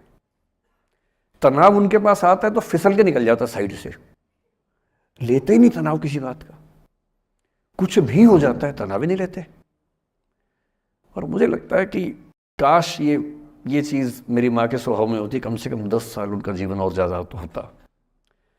और मैं अपने अनुभव से बता रहा हूँ, बहुत विश्वास से बता रहा हूँ। मैं ना सोने जागने में नियमित व्यक्ति हूँ, ना मैं बहुत कसरत करता हूँ। ठीक हूँ, मतलब बुरा भी नहीं हूँ, ठीक हूँ। मेरी उम्र के अधिकांश लोग बीपी, शुगर, बहुत बीमारियों से ग्रस्त हैं। मैं फिलहाल नहीं हूँ। क्यों नहीं हूँ? मेरे पास इसका उत्तर एक ही है, मैं लोड लेता नहीं किसी बात का, दबाव लेता नहीं, तनाव लेता नहीं। भाई अच्छा हो रहा है तो भी ठीक है। जब मैं सफल, जैसे मैं 3 साल में पिछले काफ़ी सफल हो गया, जितना मुझे नहीं होना चाहिए था, मैं तो कैसे हो गया हूँ सफल। अगर मैं सफल हो गया तो मैं इस बात का लोड भी नहीं ले रहा कि मैं सफल क्यों हो गया। अरे हो गया तो किस हो गया, कई लोग हो जाते हैं, हम भी हो गए, ऐसा क्या है। कल को नहीं रहूंगा, मान लीजिए, ऐसा हो सकता है कल को फेल हो जाऊं कहीं। फेलियर को पचाना पता नहीं कितना मुश्किल होता होगा लोगों के लिए। मैं अपने बारे में जानता हूं, मुझे मुश्किल नहीं होने वाला, क्योंकि मैंने सफलता का लोड लिया ही नहीं अपने ऊपर। विफलता मुझे क्या प्रभावित करेगी? बहुत फर्क नहीं पड़ता है। और मैं दावे से कह रहा हूं कि यदि ये टेम्परामेंट आपका हो, जो मेरे पिताजी से मैंने सीखा है, तो आप जिंदगी में सफल कितने होंगे वो एक अलग पैरामीटर है। पर आपकी ज़िंदगी शानदार होगी। और जितनी ज़िंदगी आपकी है, जितनी सांसें आप कहते हैं कि लिखी हुई हैं, गारंटी से कह रहा हूँ कि 10 साल बढ़ जाएंगे। कुछ और लोगों के आप कम कर देंगे अलग बात है, लेकिन अपने 10 साल बढ़ा लेंगे। इसलिए ये सीखना बहुत ज़रूरी है कि कैसे लेट गो करना है ज़िंदगी की चीज़ों को। 3-4 प्रसंग होते हैं। एक होता है कि आप किसी को बहुत चाहते हैं पर वो आपको नहीं चाहता। आपकी उम्र में ये सब तो खेल होता है, और क्या खेल होता है। मेरे घर में 2 बच्चे हैं 17 साल के, तो मैं उनको देख के समझता रहता हूँ। वो मुझसे छुप छुप के किसी से बात करते हैं और मैं छुप छुप के सुन लेता हूँ। तो उन्हें नहीं पता, मुझे तो नाम भी पता है किससे बात करते हैं, एक आध का तो एड्रेस भी पता है मुझे। और मैं तो बच्चों को बोलता हूँ कभी जाना वाना हो तो मैं ले चलूँगा, चिंता मत करना, बोल देना कि ड्राइवर साथ में आया है, टेंशन मत लेना। तो मेरे तो बच्चे मेरे दोस्त हैं, मैं तो बड़ा दोस्ती के भाव में रहता हूँ। मेरा एक ही बेंचमार्क है कि वो जिस उम्र में जैसे हैं मैं कैसा था, और वो मुझसे अच्छे चल रहे हैं। उससे ज़्यादा उम्मीद मुझे करने में नहीं चाहिए। मैंने जो कुकृत्य 8वीं क्लास में किए थे उन्होंने 11वीं क्लास में किए, तो बहुत है। मैं ये क्यों मान के चलूँ कि वो देवी देवता पैदा होंगे? मेरे ही तो बच्चे हैं भाई। जीन तो मेरे ही है, तो कैसे देवी देवता हो जाएंगे? तो ज़्यादा उम्मीदें क्यों पालनी है बच्चों से भी? मैं क्यों चाहूँ कि मेरा बच्चा IAS जॉब करे? क्यों करे? वो IAS भी क्यों करे? उसका मन करेगा तो करेगा, नहीं करेगा तो भाड़ में जाए। अगर वो कहेगा कि मुझे स्टार्टअप करना है, स्टार्टअप कर लो भाई। अगर वो कहेगा मुझे कुछ और नौकरी करनी है प्राइवेट सेक्टर में, तो वो कर लो। मैं क्यों ठेकेदार बनूं उसका भाई? मैं क्यों ये चाहूँ कि वो मेरे रास्ते पर चले, मुझसे बेहतर बने? ये सब बेकार की बातें हैं। और पेरेंट्स, आज तो बच्चों से बात कर रहा हूँ, जैसे मैं पेरेंट्स से बात करता हूँ उनकी बहुत क्लास लगाता हूँ कि पेरेंट होना और बच्चे का दुश्मन होना कई बार बराबर हो जाता है। और यदि आप नहीं चाहते कि आप बच्चों के दुश्मन बने, बहुत सारे लोग मन ही मन में पेरेंट्स से नफरत करते हैं, माँ बाप से नफरत करते हैं, क्योंकि माँ बाप ने पेरेंटहुड का धर्म ठीक से निभाया नहीं। उन्होंने इतनी इच्छाएं थोपी, इतने दबाव बनाए कि बच्चों को ज़िंदगी कई फैसले इस दबाव में करने पड़े कि मेरे पेरेंट्स ये चाहते हैं, वो बन ही नहीं पाए जो वो थे। और दुनिया में सबसे बुरी स्थिति है वो न हो पाना जो आप हैं। अपनी सहजता से दूर होना, इससे बड़ी बुरी कोई स्थिति नहीं। साहित्य में इस पर खूब लिखा गया है। कामायनी एक रचना बड़ी प्रसिद्ध है जयशंकर प्रसाद की, उसमें मूल समस्या ही ये है, ज्ञान दूर कुछ क्रिया भिन्न है, इच्छा क्यों पूरी हो मन की, एक दूसरे से न मिल सके यही विडंबना है जीवन की। आपका दिमाग कुछ कहता है, दिल कुछ कहता है, कर कुछ हो रहे हैं आप। जिस व्यक्ति का दिमाग, दिल और हरकतें आपस में कनेक्टेड हैं, कंसिस्टेंट हैं, उससे ज़्यादा सुखी कोई मनुष्य नहीं है। इसलिए मैं अक्सर कहता हूँ कि आप खुश हैं या नहीं, इसका सबसे बड़ा पैरामीटर ये है, आपका दिमाग, आपका दिल, आपकी हरकतें, आपके एक्ट्स अगर कंसिस्टेंट हैं, कोहेरेंट हैं, कनेक्टेड हैं, इंटीग्रेटेड हैं, तो आपसे ज़्यादा सुखी कोई नहीं है। और यदि आप पूरी ज़िंदगी केवल निभाने में खर्च कर देते हैं तो ठीक है, दुनिया की निगाह में आप सफल होंगे।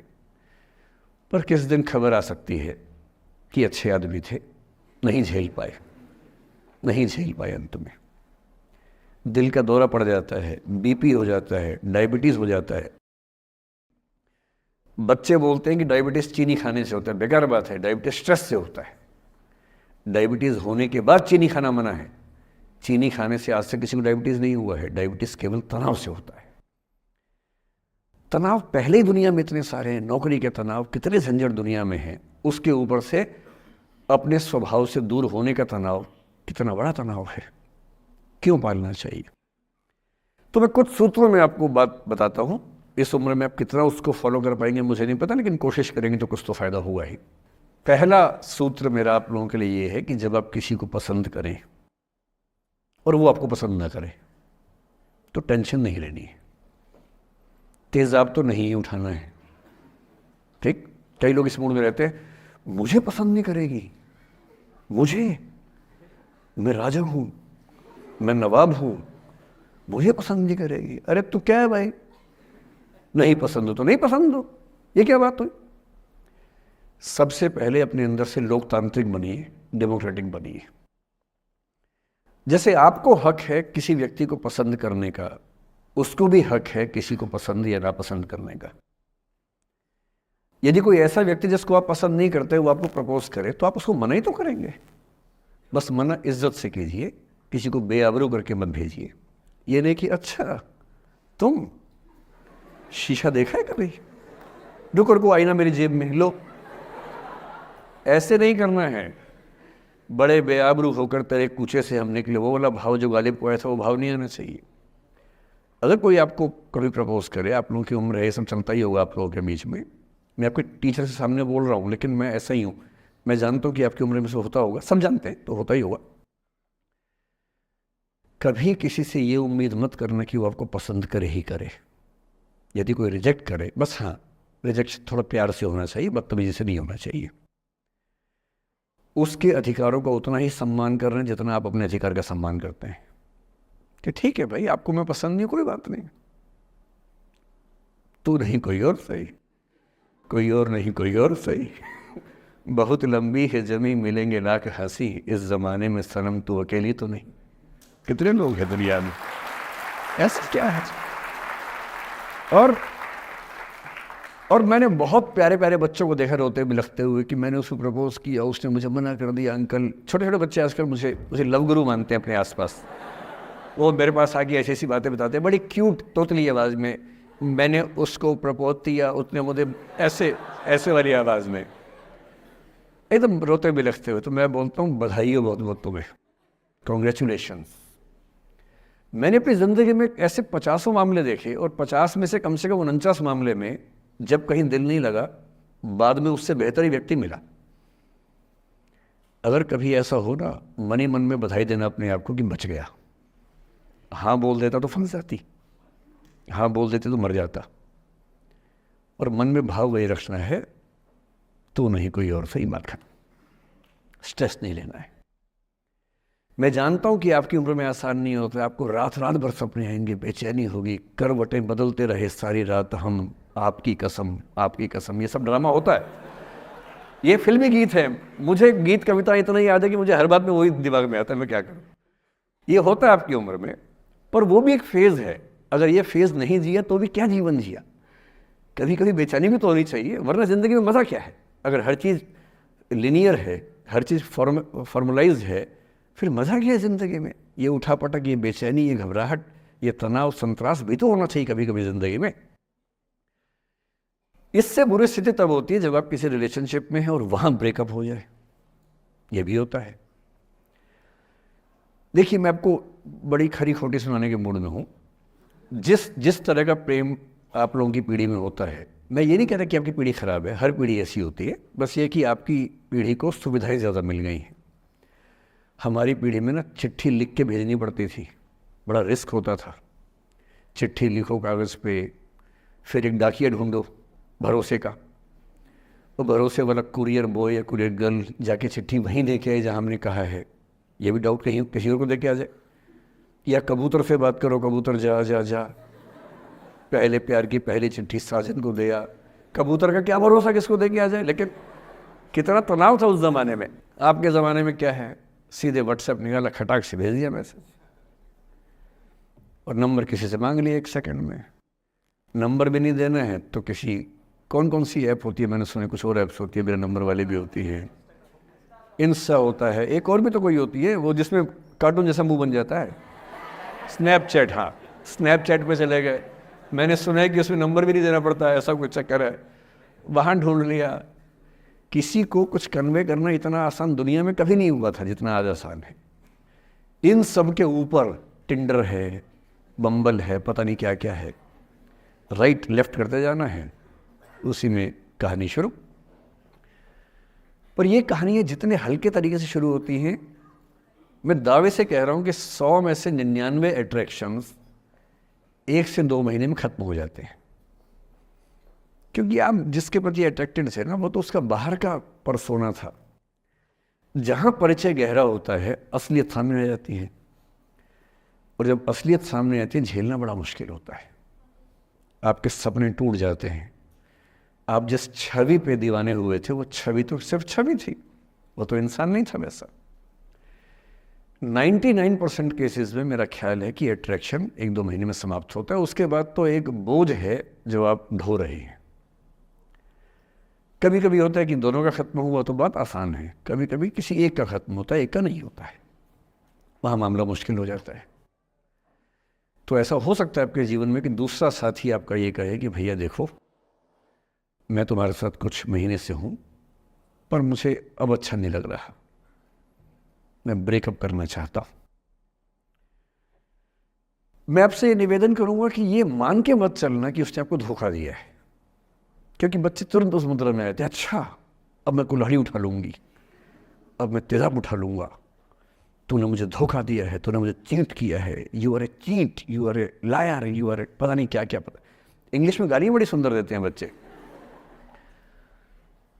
मैं ये कहना चाह रहा हूं कि इस बात की संभावना मान के चलिए कि हो सकता है कि आपके साथ 2 महीने रहने के बाद सच में उसको ये लग जाए कि आपके साथ ट्यूनिंग ठीक नहीं है, या आपको लग जाए कि आपकी ट्यूनिंग उस व्यक्ति के साथ ठीक नहीं है। और किसी मुर्दा को अपने पास पकड़ के रखना उसका मज़ा नहीं है। आप किसी को बांध तो लेंगे, पर जब उसका दिल आपके पास है ही नहीं, दिल विहीन लाश अपने पास टिका के रखना, एक मुर्दे को बांध के रखना, इससे बेहतर है जाने दो। बांधना नहीं, बांधते वो हैं जिनमें असुरक्षा बहुत ज़्यादा होती है। उस असुरक्षा से बचने का उपाय खुद को बेहतर बनाना है। आप इतने बेहतर हों कि आपको चाहने के लिए हज़ारों लोग हों। क्यों आप इतना डिपेंडेंट होते हैं कि इस एक व्यक्ति के अलावा मेरा कोई है ही नहीं दुनिया में? ऐसा क्यों सोचना है? और ऐसे ही मामले में ये करना है वो अफसाना जिसे अंजाम तक लाना ना हो मुमकिन, उसे एक खूबसूरत मोड़ देकर छोड़ना अच्छा। और ये खूबसूरत मोड़ कैसे होगा? अगर कोई जाना चाह रहा है तो आपके पास 3 ऑप्शंस हैं। एक, ना उसको अच्छे से बात करे ना खराब से बात करे, न्यूट्रल होके जाने दे। एक, उसको धमकी दे, बर्बाद कर दूंगा, छोड़ूंगा नहीं, तो निकल के देख घर से, तेरे एड्रेस पता करवा लूंगा, मेरे साथ 50 दोस्त हैं, मेरे सारे आवारा हैं, सारे बेरोजगार हैं, सारे कुंठित लोग हैं, सारे गुंडे मवाली हैं, उनका धंधा यही है, तेरे पीछे छोड़ दूंगा सबको। एक ही तरीका है। और तीसरा ये कि ठीक है यार, ऑल द बेस्ट, जा सिमरन जा, जी ले अपनी जिंदगी। अरे ठीक है, हो सकता है मैं तुझे ठीक नहीं लगा, कोई बात नहीं, लेकिन किसी से मिलो तो बढ़िया से मिलना, तेरी ज़िंदगी अच्छी हो। मैं भी ढूंढ ही लूँगा किसी न किसी को, थोड़ी हेल्प कर दियो, कहीं इंट्रो करवा दियो मेरी भी, लेकिन ठीक है तू भी जा। ये होता है खूबसूरत मोड़ देकर छोड़ना अच्छा। चिपकू नहीं बनना है किसी के पीछे, ना बोरा जाना है कि तुम जाओ, मैं तो दीवाना, स्थायी दीवाना हूँ तुम्हारा। कोई जब तुम्हारा हृदय तोड़ दे, तड़पता हुआ जब तुम्हें छोड़ दे, तब तुम मेरे पास आना प्रिय, मेरा दर खुला है, खुला ही रहेगा तुम्हारे लिए। वाह! पहले के ज़माने में बेरोज़गारी का ये लक्षण था। हम जब छोटे थे ये गाने सुनते थे, हम ये सुन के बड़े हुए कि ऐसे ही करना पड़ता है शायद प्रेम में। तो हमारे स्कूल में लोगों ने इसका पैरोडी बनाई। जब कोई तुम्हारा सर फोड़ दे, तड़पता हुआ जब तुम्हें छोड़ दे, तब तुम मेरे पास आना प्रिय, ये क्लिनिक खुला है, खुला ही रहेगा तुम्हारे लिए, तो बस आ जाना। जब कोई तुमको सड़क पे छोड़ दे, गाड़ी अपनी वहाँ से मोड़ ले, तब तुम मेरे पास आना प्रिय, ये ठेला खड़ा है, खड़ा ही रहेगा तुम्हारे लिए। क्यों भाई, क्यों खड़े रहोगे? बेरोजगार हो क्या? अरे ठीक, जा सिमरन जा, जी ले, और मैं भी जा रहा हूँ जीने के लिए। ये दीवाना नहीं बनना है कि तुम मतलब मुझे ना चाहो तो कोई बात नहीं, किसी और को चाहोगी तो मुश्किल होगी। अजीब हाल है यार, तुम ठेकेदार हो कि तेरा ठेका मेरे पास है, नहीं तो किसी के पास नहीं है। अजीब हाल है। अरे ठीक है भाई, उसकी ज़िंदगी है, जीने दो उसको। क्यों किसी की ज़िंदगी में इतना हावी होने का प्रयास करना है? जब आप नहीं चाहते कि आपकी ज़िंदगी में कोई हावी हो, आप क्यों किसी की ज़िंदगी में इतने हावी होंगे?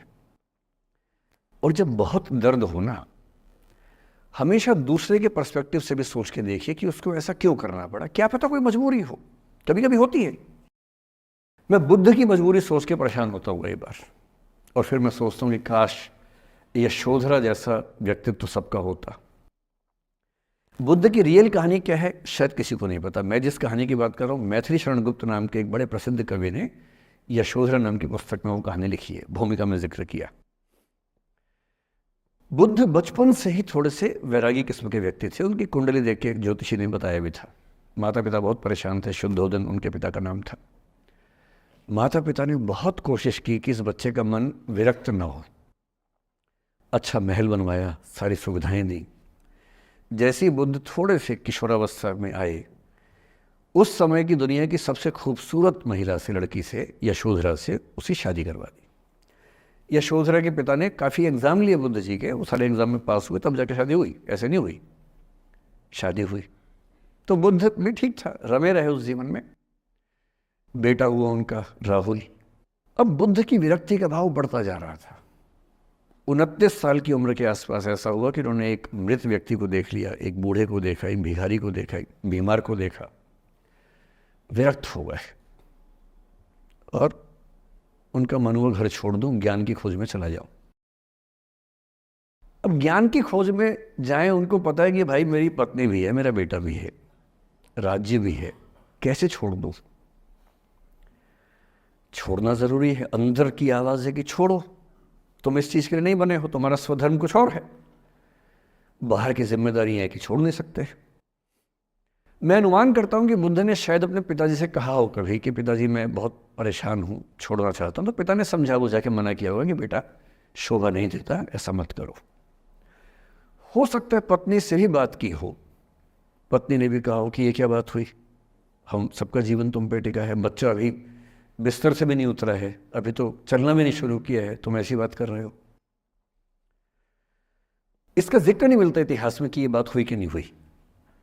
और एक दिन बुद्ध ने तय किया और वो आधी रात को पत्नी और बेटे को सोता हुआ छोड़ के चले गए। इसको बौद्ध परंपरा में महाभिनिष्क्रमण कहते हैं, बुद्ध का अपने घर से निकल जाना। अब बुद्ध चले गए, लेकिन मैथिली शरण गुप्त यशोधरा के पर्सपेक्टिव से बुद्ध को देख रहे हैं। यशोधरा बहुत परेशान है, भाई पति चला गया है, बच्चे का पिता चला गया, मजाक थोड़ना है। राजा परेशान है कि उनका उत्तराधिकारी चला गया है। यशोधरा इतनी परेशान है, बहुत लंबे समय तक छंद आते रहते हैं कि वो कितनी बेचैन है, कितनी परेशान है। लेकिन यशोधरा की सबसे बड़ी परेशानी इस बात से नहीं कि बुद्ध चले गए, इस बात से है कि बिना बताए चले गए, भरोसा नहीं किया। और वो अपनी सहेली से कहती है, सिद्धि हेतु स्वामी गए, यह गौरव की बात। मुझे गर्व है कि मेरा पति इतने महान काम के लिए गया है। सिद्धि हेतु स्वामी गए, यह गौरव की बात, पर चोरी चोरी गए, यही बड़ा व्याघात। सखी सखी वो मुझसे कहकर जाते, कह तो क्या वो मुझको अपनी पथ बाधा ही पाते, क्या मैं रास्ता रोकती उनका? उसके मन में ये मलाल है कि बिना बताए चले गए। वो इस भाव को लेट गो नहीं कर पा रही है, परेशान है। फिर बुद्ध को ज्ञान मिला 6 साल की तपस्या के बाद, बोधगया में बोधि वृक्ष के नीचे ज्ञान मिला। बात फैल गई। जो 5 शिष्य बुद्ध को छोड़ के भाग गए थे उनके बुरे वक्त में, उन्हीं 5 को बुद्ध ने सबसे पहले ज्ञान दिया सारनाथ में, जिसको धर्मचक्र प्रवर्तन कहते हैं। बुद्ध की ख्याति बढ़ने लगी। शुद्धोदन ने बुद्ध के पास, अपने बेटे के पास कई लोगों को भेजा ये कहने के लिए कि भाई यहां भी तो आओ, हमसे भी तो मिलो। बुद्ध का ऐसा प्रताप था कि जो उनके पास जाता वो बुद्धम शरणम गच्छामि हो जाता, वापस ही नहीं आता। तो फिर शुद्धोदन ने बुद्ध के बचपन के एक दोस्त को ये कह के भेजा, भैया मैं जानता हूं तुम वापस नहीं आओगे, पर प्रभावित होने से पहले बोल देना कि पापा याद कर रहे थे। तो वो गया, उससे वायदा निभाया, हो तो गया, बुद्ध के संग में दीक्षित हो गया, पर वायदा निभा दिया। तो बुद्ध ने कहा जरूर जाऊंगा, पिताजी की आज्ञा है तो जाऊंगा ही जाऊंगा। बुद्ध पहुंचे अपने कपिलवस्तु, जो अपना इलाका था वहां पहुंचे। पूरे कपिलवस्तु में, नेपाल सिद्धार्थनगर से नेपाल जाएंगे तो नेपाल बॉर्डर पे ही कपिलवस्तु है। मैं देखने गया था वो जगह जहां बुद्ध पैदा हुए थे, बड़ा सुंदर स्थान है, आप भी जाकर देखेंगे अभी। तो बुद्ध पहुंचे, रात को एक धर्मशाला में रुके। अब वहाँ हल्ला मच गया कि राजा का बेटा धर्मशाला में।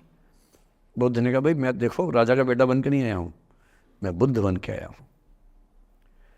सुबह उठ के भिक्षा मांगने लग गए उस इलाके में, अपने ही पिता के राज्य में। पिता ने सिर पीट लिया कि भाई क्या कर रहे हैं। फिर बुद्ध ने सूचना भिजवाई कि मैं बुद्ध हूँ, बेटा हूँ संयोग से, ठीक है मैं आ रहा हूँ मिलने के लिए, पर मैं बुद्ध होके आया हूँ, मेरी चर्या है, नियम है, मैं भिक्षा से ही जीवन जीता हूँ अपना। ठीक है, पिताजी ने कहा चल कोई बात नहीं। फिर बुद्ध गए पिता से मिलने, पिता से मिले, सबसे मिले भरी सभा में, लेकिन यशोधरा नहीं आई मिलने के लिए, लेट गो नहीं कर पा रहे थे। उसके मन में दर्द था, छुप के क्यों गया, बता के जाता। बुद्ध ने पूछा पिता से कि यशोधरा कहाँ है, तो बोले कि वो कह रही है कि अगर बुद्ध मिलना चाहेंगे तो खुद ही मिलने आएंगे मुझसे, मैं क्यों जाऊंगी भाई, आत्मसम्मान भी तो कोई चीज़ है, मैं क्यों मिलने जाऊंगी। तो बुद्ध मिलने गए। सोचिए कमरे में यशोधरा बैठी है, राहुल साथ में। अब राहुल थोड़ा सा बड़ा हो गया है, 6-7 साल का है। बुद्ध गए हैं। अब आपके मन में आ रहा है कि बुद्ध वहाँ जाके बोलेंगे सॉरी मैंने गलत किया, I hurt you, I really feel sorry.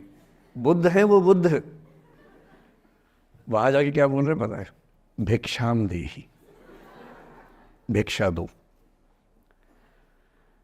और यशोधरा कितनी महान महिला रही होगी, उसने अपने बेटे का हाथ बाप के हाथ में दे दिया। लेट गो का इससे महान उदाहरण दुनिया के इतिहास में नहीं है कि चलो आखिर तुमने आके झुक के कुछ मांगा तो सही।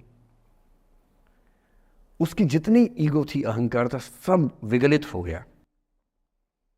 और जो औरत परेशान थी कि मुझसे बिना बताए गया, उसने अपने बेटे को दे दिया कि इसको लेके जाओ, क्योंकि मैं जानती हूँ कि तुम महान काम कर रहे हो, और तुम महान काम कर रहे हो तो मैं क्यों बीच में आऊँगी भाई। मेरा पति महान काम कर रहा है तो मुझे खुशी होनी चाहिए, और तुम्हारी उस खुशी में मैं क्यों पीछे हटूँ। बस मुझे भरोसे में लेके जाते तो और खुश होती।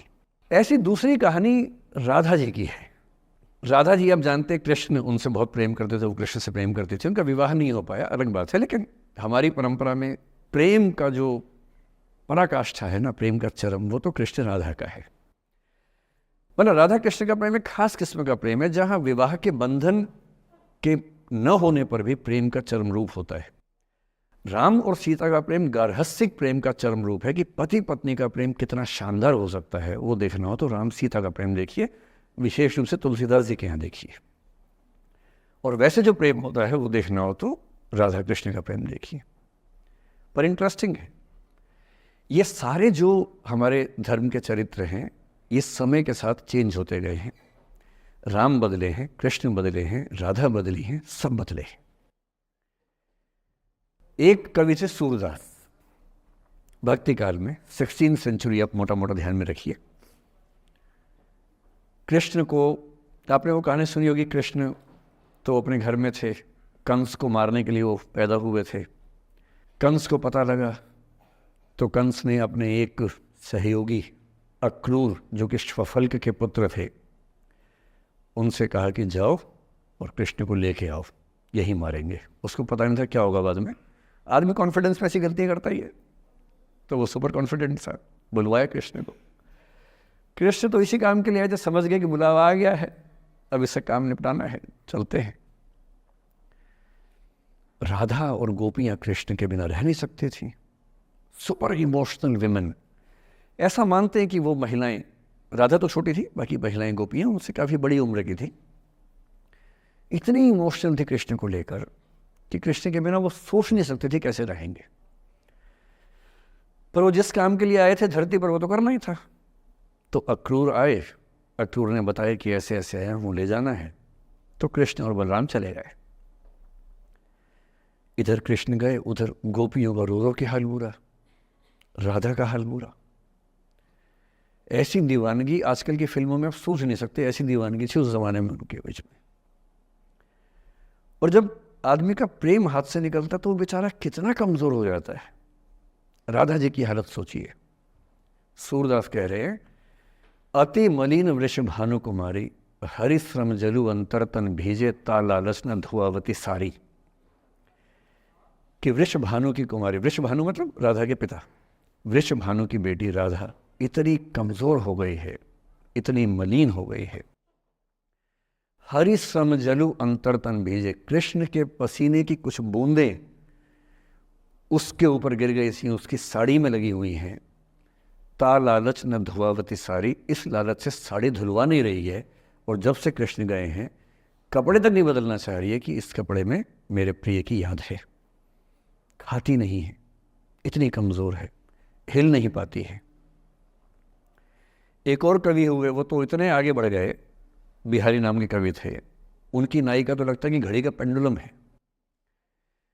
सांस लेती है तो 4-5 कदम 6-7 कदम पीछे चली जाती है, सांस छोड़ती है तो आगे आ जाती है। सांस की हवा से ऐसा हो रहा है।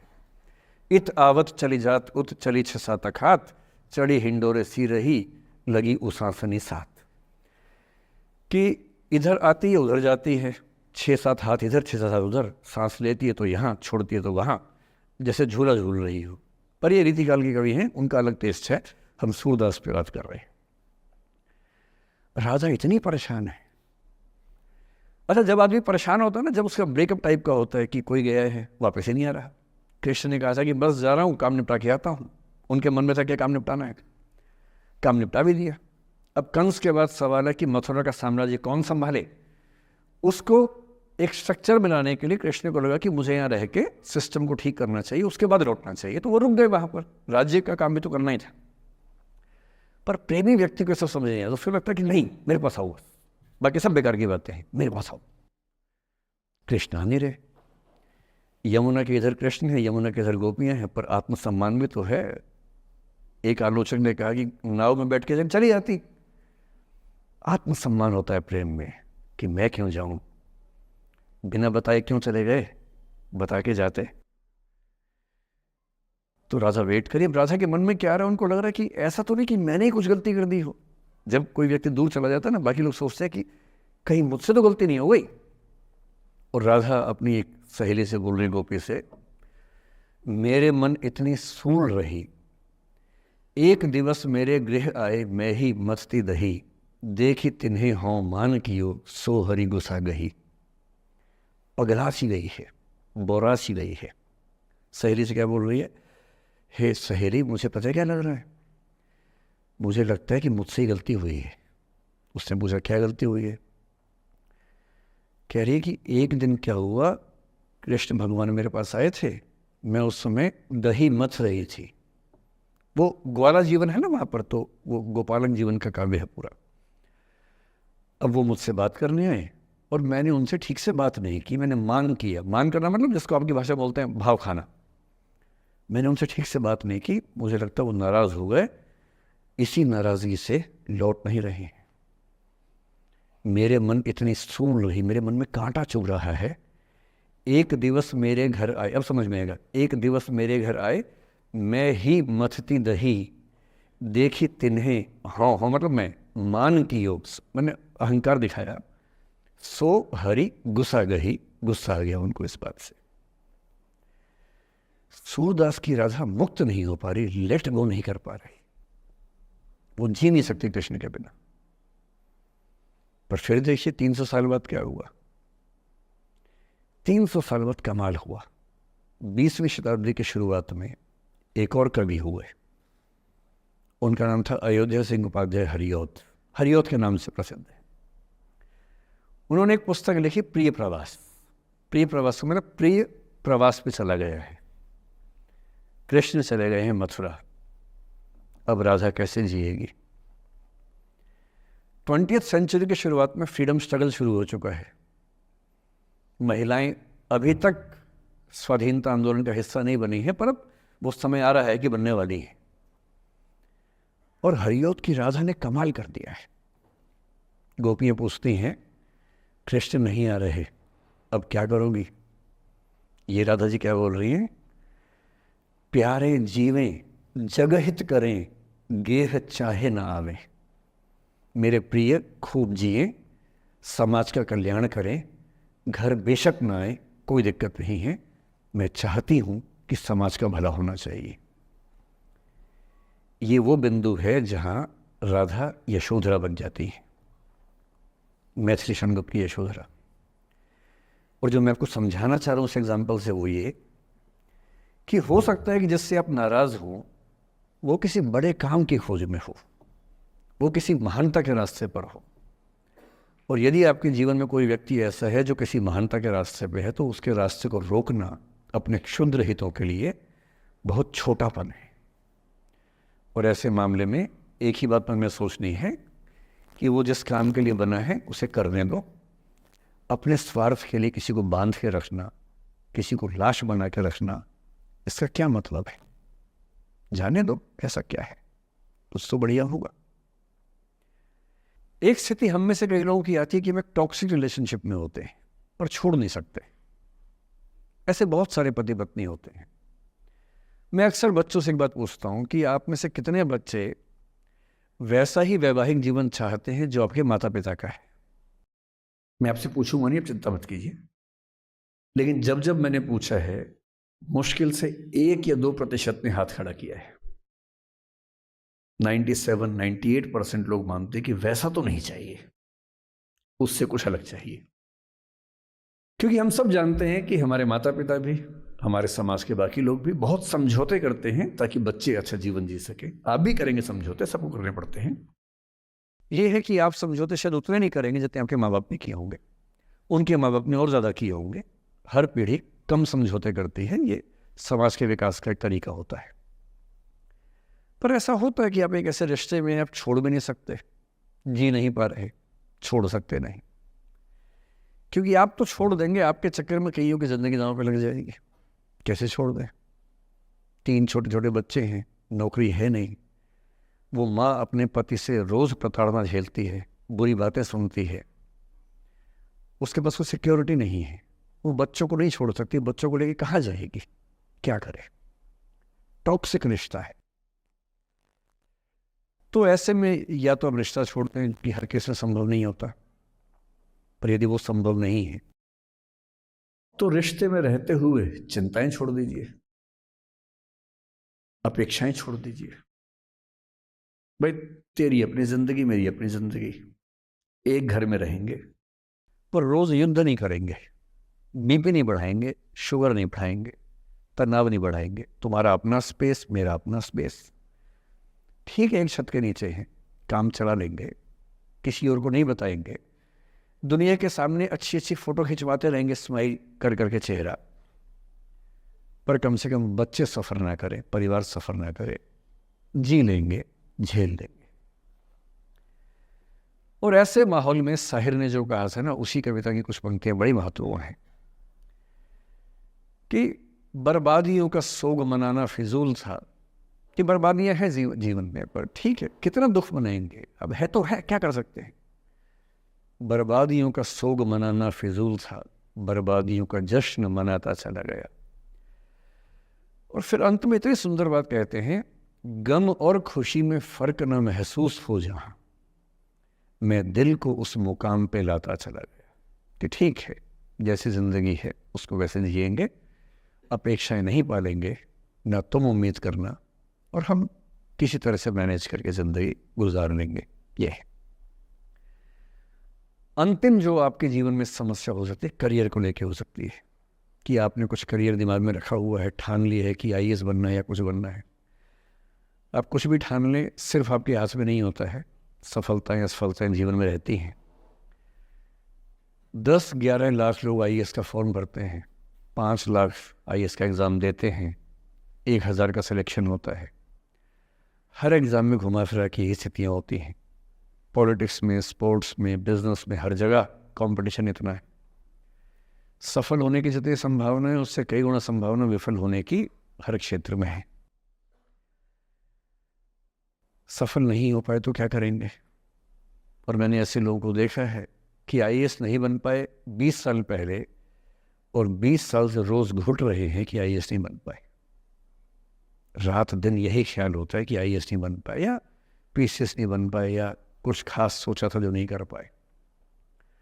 तो मैं आप लोगों से निवेदन करूंगा कि यदि आपकी आर्थिक पृष्ठभूमि ऐसी नहीं है कि जो बहुत मजबूत हो, तो हमेशा एक बैकअप ऑप्शन ज़िंदगी में लेके चलिए। किसी करियर को दिमाग पे इतना हावी मत होने दीजिए कि वो नहीं मिलेगा तो कुछ नहीं होगा। आप उस दौर के व्यक्ति हैं जहां इतने ऑप्शंस दुनिया में हैं जितने कभी नहीं थे, इतने ऑप्शंस हैं। बस एक ठीक ठाक सा व्यक्तित्व बना लीजिए, एक ठीक ठाक सा कॉन्फिडेंस रखिए अपने ऊपर, और यदि आपके पास बेसिक स्किल्स हैं भाषा की, चिंतन की, समझने की, कैलकुलेशंस करने की, प्लानिंग करने की, स्ट्रेटेजाइज करने की, और मेहनती आप हैं, मैं गारंटी से कह रहा हूँ कि इस दुनिया में कंपटीशन नंबर्स में बहुत ज़्यादा है, कायदे का कंपटीशन नहीं के बराबर है। बहुत मजबूत लोगों से आपको भिड़ना नहीं पड़ता है। भिड़ते हैं 5 लाख से, पर उन 5 लाख में कुछ ही हैं जो भिड़ने लायक हैं। इतना कॉन्फिडेंस रखिए, जैसे कहते हैं ना कि हम भी दरिया है, हमें अपना हुनर मालूम है, जिस तरफ भी चल पड़ेंगे रास्ता हो जाएगा। इतना भरोसा अपने ऊपर रखिए कि ठीक है, ये नहीं तो कुछ और करेंगे, वो नहीं तो कुछ और करेंगे, लेकिन कुछ ना कुछ बढ़िया कर लेंगे। और उस बढ़िया करने की शुरुआत कॉलेज की ज़िंदगी से होती है। उड़ान सोसाइटी संभाल लेंगे, निष्ठा संभाल लेंगे। अभी मैडम ने बताया कि 80 सोसाइटी से बताई, इसको में 60 बताई, 60 सोसाइटीज़ हैं। किसी सोसाइटी का हिस्सा बन जाइए। ये सोसाइटीज़ का हिस्सा बनने का असली पर्पस क्या है? इसी बहाने एक्सपोजर मिलता है, आप कुछ करते हैं, मंच पे आते हैं, लोगों से मिलना जुलना होता है, स्किल्स डेवलप होती हैं, और अंत में जो जीवन में काम आता है यही स्किल्स काम आते हैं। और यदि वो स्किल्स हमने डेवलप कर लिया, और वो स्किल्स पढ़ाई से नहीं आती हैं, जो क्लासरूम के अंदर की पढ़ाई है वो सबसे कम महत्वपूर्ण चीज़ होती है कॉलेज में। कॉलेज में सबसे ज़्यादा महत्वपूर्ण है ये अपॉर्चुनिटीज़, लोगों से बात करना, कुछ ऑर्गेनाइज करना, कहीं फेल होना, कहीं पास होना, वो सब करते रहिए। और मैं दावे से कह रहा हूँ कि इस दुनिया में कंपटीशन कहने के लिए ज़्यादा है, दरअसल ज़्यादा नहीं है। पूरी बात का सार ये है कि किसी की भी ज़िंदगी फ्लैट नहीं होती है, उसमें कर्व्स आते रहते हैं, ऊंच नीच सबकी ज़िंदगी में आती है। मैंने भी कम नहीं झेली है, आज मैं यहाँ खड़ा हूँ ऐसे नहीं खड़ा हूँ, कुछ तो झेला ही होगा, मैंने भी ठीक ठाक झेला है। जिस उम्र में आप मौज मस्ती करते हैं, मैंने उस उम्र में कैलकुलेटर बेचे हैं। मैं सेल्समैन रहा हूँ 17 की उम्र में, और मैं बिजनेस फैमिली से नहीं हूँ। बिजनेस फैमिलीज में बच्चों को 17 में काम पे लगा देते हैं। मैं तो नौकरी पेशा परिवार से था, कुछ समस्याएं थी तो सेल्समैन बन के घर घर में जाके बेचना पड़ता था। तौहीन भी होती थी, लोग धिक्कारते भी थे, मजाक भी उड़ाते थे। वो समझे ना है, अपना खर्चा 17 की उम्र से खुद उठाया है, क्योंकि घर में दिक्कत थी। तो क्यों मांगू मैं घर से पैसे भाई, जब मुझे पता है कि मेरे घर में दिक्कत थी उस समय, क्यों मांगू? आपकी जिंदगी इस दुनिया के करोड़ों अरबों लोगों से बेहतर है, कुछ एक लोगों से खराब है। केवल उन कुछ एक पे ध्यान मत दीजिए, उन करोड़ों पे भी ध्यान दीजिए जिनसे अच्छी आपकी जिंदगी है। और इतनी कुव्वत आपके अंदर है, आप इस देश के सबसे अच्छे विश्वविद्यालयों में से एक, दिल्ली विश्वविद्यालय के सबसे अच्छे कॉलेजेस में से एक, हंसराज कॉलेज में विद्यार्थी हैं। ये मजाक नहीं है, आप इस देश के एलीट हैं, एलीट। इस कॉलेज और यूनिवर्सिटी का नाम बोलते ही कितने बंद दरवाजे खुल जाते हैं, आपको अंदाज़ा नहीं है, आगे जाके समझ में आएगा। बस इतना करना है कि जब जब ज़िंदगी नीचे की तरफ जाए, थोड़ा सा हौसला बना के रखिए। कुछ ही दिन की बात होती है, हर चीज़ कुछ ही दिन की होती है। बहुत अच्छे वक्त में और बहुत बुरे वक्त में एक ही वाक्य कॉमन याद रखिए, कुछ दिनों की बात है, ये वक्त गुजर जाएगा। बहुत अच्छा हो तब भी ध्यान रखना है, आदत नहीं बनानी है। बहुत बुरा हो तब भी ध्यान रखना है, ये सब खत्म हो जाएगा। सोशल मीडिया पर ट्रोलिंग आजकल का एक नया सच है, जो आप लोग बड़ा मुश्किल होता है वो जब झेलते होंगे। आपने एक फ़ोटो अपलोड की, कोई लाइक ही नहीं कर रहा है, आप बार बार देखने घूमोगे लाइक किया कि नहीं किया। दोस्तों को फ़ोन कर रहे हैं, लाइक कर, तो लाइक कर, तो भी लाइक कर, चल 5 लाइक करवाए, 8 लाइक करवाए, नहीं लाइक हो रहा। फिर आपने कुछ ऐसा बोला, किसी ने उसकी छोटी सी क्लिप काट के चला दी, और आप अचानक सबकी नज़रों में किरकिरी बन गए। गालियाँ पड़ रही हैं, आलोचनाएँ हो रही हैं, लाखों लोग फतवे जारी कर रहे हैं आपके ऊपर। इतनी बेचैनी होती है इस दौर में। पहले के दौर में ये नहीं था, आपने कहीं कुछ बोला खत्म हो गया बात। अब किसने रिकॉर्ड कर ली, सोशल मीडिया पे आ गई, खत्म ही नहीं हो रहा। राइट टू बी फॉरगॉटन हमारे देश में है नहीं, और प्रैक्टिकली संभव भी नहीं है। कैसे आप उसको अप्लाई करेंगे? आप कभी ना कभी कुछ ऐसा बोलेंगे, या तो गलत बोलेंगे या उसमें से कोई क्लिप कोई काटेगा, इतनी गालियाँ पड़ेंगी और पहली बार जीना मुश्किल हो जाता है। मैंने आज से 7-8 साल पहले 1.5 साल तक एंग्जाइटी की दवाइयाँ खाई हैं, जबकि मैं बहुत ही मस्त वाला किस्म का आदमी हूँ, मैंने खाई हैं। और जीवन में एक आध ऐसा दौर सबका आता है, आ जाना चाहिए, जब जीवन में एक आध बार ऐसा हो कि सारी दुनिया पीछे पड़ गई है, बहुत दिक्कत होगी, घबराहट होगी, बेचैनी होगी, एंग्जाइटी होगी, डिप्रेशन होगा, सब कुछ होगा। लेकिन एक बात ध्यान रखना, मेरी इस बात को ध्यान रखना, वो पहली और आखिरी परीक्षा है, उसके बाद कभी नहीं होगा।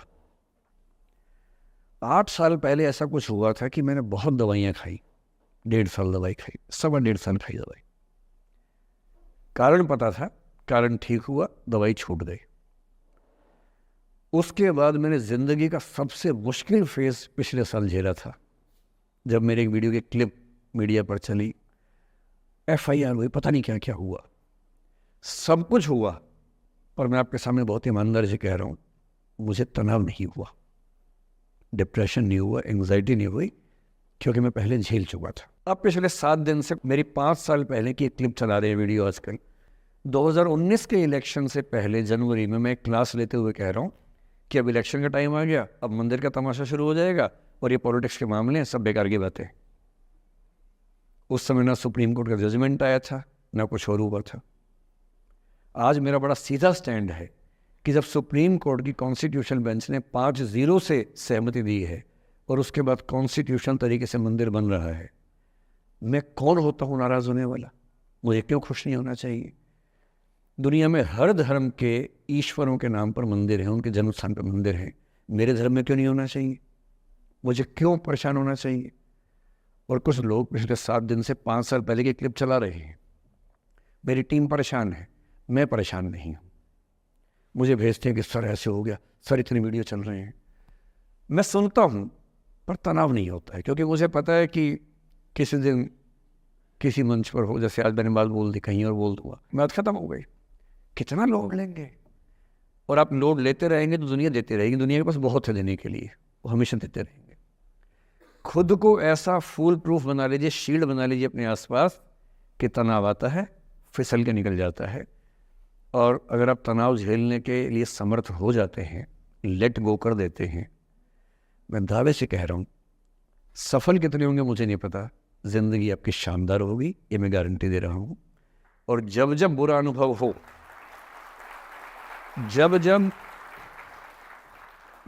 जब जीवन में बुरा अनुभव हो, सबको होता है, आपको भी होगा, जब जब बुरा अनुभव हो, मेरा सूत्र वाक्य है, जो मेरे व्हाट्सएप का स्टेटस भी है परमानेंट, मेरे दिल में गुथा हुआ है, दिल पे छपा हुआ है, सबको बोलता हूँ, हर क्लास में बोलता हूँ, आपको भी बोल रहा हूँ, एक लाइन याद रखना, क्यों डरे जिंदगी में क्या होगा, कुछ ना होगा तो तजुर्बा होगा, उससे बड़ा कुछ नहीं है।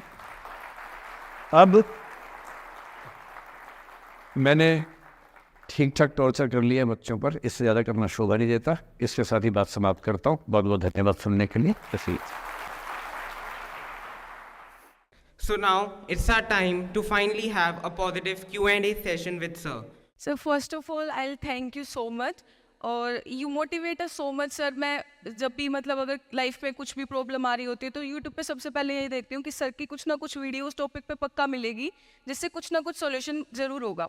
आज जो आपने जो कुछ भी बोला, I am so motivated of it. And this society people give me a question to ask, ये इन्हीं लोगों में से किसी एक का क्वेश्चन है। So I'd like to ask sir, I try every day to study with the same enthusiasm, and every second day I feel exhausted and not able to complete the study target. What should I do? So first of all, thank you for saying me thank you. And as far as the question is concerned, I don't know whose question is this, but whosoever has sent the question. जब आप ये कहते हैं कि मैं रोज़ उतना पढ़ नहीं पाता हूँ, इसके बुनियादी तौर पर 2-3 रीजंस हो सकते हैं। पहली बात तो कोई भी नहीं पढ़ पाता है, मैं भी नहीं पढ़ पाता हूँ उतना। हम लोग प्रिटेंड करते हैं कि हम बहुत पढ़ते हैं। ईमानदारी की बात है कि मैं आज तक कभी भी 1 घंटे से ज़्यादा एक साथ नहीं पढ़ पाया हूँ, और मैंने ठीक ठाक पढ़ाई की है वैसे, है ना, आप भरोसा कर सकती हैं इस बात पे। एक तो अपने आसपास ऐसे लोगों से बचिए जो बार बार दबाव बनाए कि मैं तो बहुत पढ़ता हूँ, तू कितना पढ़ती है। आप कितने घंटे का टारगेट लेके चल रहे हैं, एक प्रॉब्लम ये भी हो सकती है। आपकी उम्र में कॉलेज के अलावा अगर आप 3-4 घंटे पढ़ लेते हैं तो पर्याप्त है। कॉलेज के 3 साल सिर्फ पढ़ाई के लिए नहीं है, पढ़ाई से ज़्यादा सीखने के साल हैं, मंच पे आने के साल हैं। दोस्तों के साथ फिल्म देखिए, दोस्तों के साथ आउटिंग पे जाइए, रेस्टोरेंट में बैठ के खूब बकवास कीजिए उनके साथ। उसमें जो सीखेंगे वो केवल पढ़ाई से नहीं सीखेंगे। तो दिन में 3-4 घंटे बहुत होते हैं। और बाकी मैं एडवाइस करता हूँ बच्चों को कि बहुत सारी एक्टिविटीज़, जिसमें से एक एक्टिविटी चाय की दुकान पर दोस्तों के साथ बैठना, 1 घंटे बात करना भी शामिल है। पर्सनैलिटी ग्रूमिंग के लिए बहुत ज़रूरी है। फिर आप लोगों की उम्र में इमोशंस थोड़े उठापटक होती रहती है। अगर आप महीने के 30 दिन में से 6-7 दिन बीच में नहीं पढ़ पाते डिस्टर्बेंस से, तो इसका मतलब है कि आप दिमागी तौर पर एकदम ठीक हैं। चिंता उनकी है कि जो रोज़ पढ़ रहे हैं। इसका मतलब वो अपनी उम्र में जी नहीं रहे, वो किसी और उम्र में जी रहे हैं। तो ठीक है, कभी कभी डिस्टर्बेंस आएगी, उसको एंजॉय कीजिए। डिस्टर्बेंस बस सुंदर प्यारी होनी चाहिए, इतना ध्यान रखिए, है ना। जिसकी वजह से नींद उड़ी हुई है वो अच्छा होना चाहिए, बाकी तो ठीक है। नमस्ते sir, thank you sir for this session sir. I extend my gratitude sir, it was an honour to listen you sir. Sir मेरा आपसे सवाल होगा कि कई एक आध एग्जाम्पल होंगे सर जहां आपने लेट गो किया होगा, आप अपने जीवन में भी किसी चीज़ में लेट गो किए होंगे, तो कोई एक आध ऐसा एग्जाम्पल आप शेयर करना चाहे जिससे हमें भी प्रेरणा मिले। मैं बताता हूँ आपको। जो मैंने कहा कि 7-8 साल पहले मैं थोड़ा एंग्जाइटी का शिकार हुआ, कई कारण थे, पर उसमें 2-4 लोग ऐसे थे जिन्होंने मेरा जीना मुश्किल कर दिया था उस समय। मतलब उन्होंने कर दिया, मैंने करवा भी लिया। अब तो मैं करवाता ही नहीं, तब मैंने करवा लिया था। अजीब किस्म के लोग पीछे पड़ के रात दिन 24 घंटे तनाव देते रहना बिना किसी बात के, कोई वजह भी नहीं थी ऐसी। मैं बड़ा परेशान रहा। फिर बाद में परिस्थितियां बदल गई, मैं ठीक हो गया, मेरी स्थितियां ज़्यादा बेहतर हो गई। तो उन दिनों मैंने एक रहीम का दोहा पढ़ा, वो मेरे जीवन का उसूल बन गया। उसके बाद से 1-2 बार मेरे मन में आया कि मैं भी दुश्मनी कर लूं और दिखा दूं, और मेरे पास ताकत उनसे ज़्यादा थी उस समय भी, आज भी है। पर अगर मैं किसी के उकसाने पे उसके जैसा हो गया तो जीता तो वही। जब मैं ही नहीं रहा तो फिर तो कोई और लड़ रहा है, मैं रहा ही नहीं, वो जीत जाएगा। मेरी असली कश्मकश ये थी कि बिना उसके जैसा हुए इस चीज़ से बाहर निकलना है।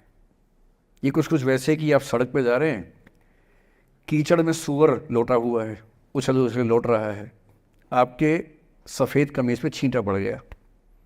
अब 2 ऑप्शंस हैं, या तो हिसाब बराबर करने के लिए उतर जाइए, उसको आप कैसे गंदा करोगे, वो तो पहले ही मस्त है उसी गंदगी में, उसका तो स्वभाव है। आपका एक छींटा है, आप पूरी कमीज गंदी कर लेंगे वहाँ जाके। तो सबसे अच्छा क्या है, वहाँ से निकल जाना, लेट गो कर देना।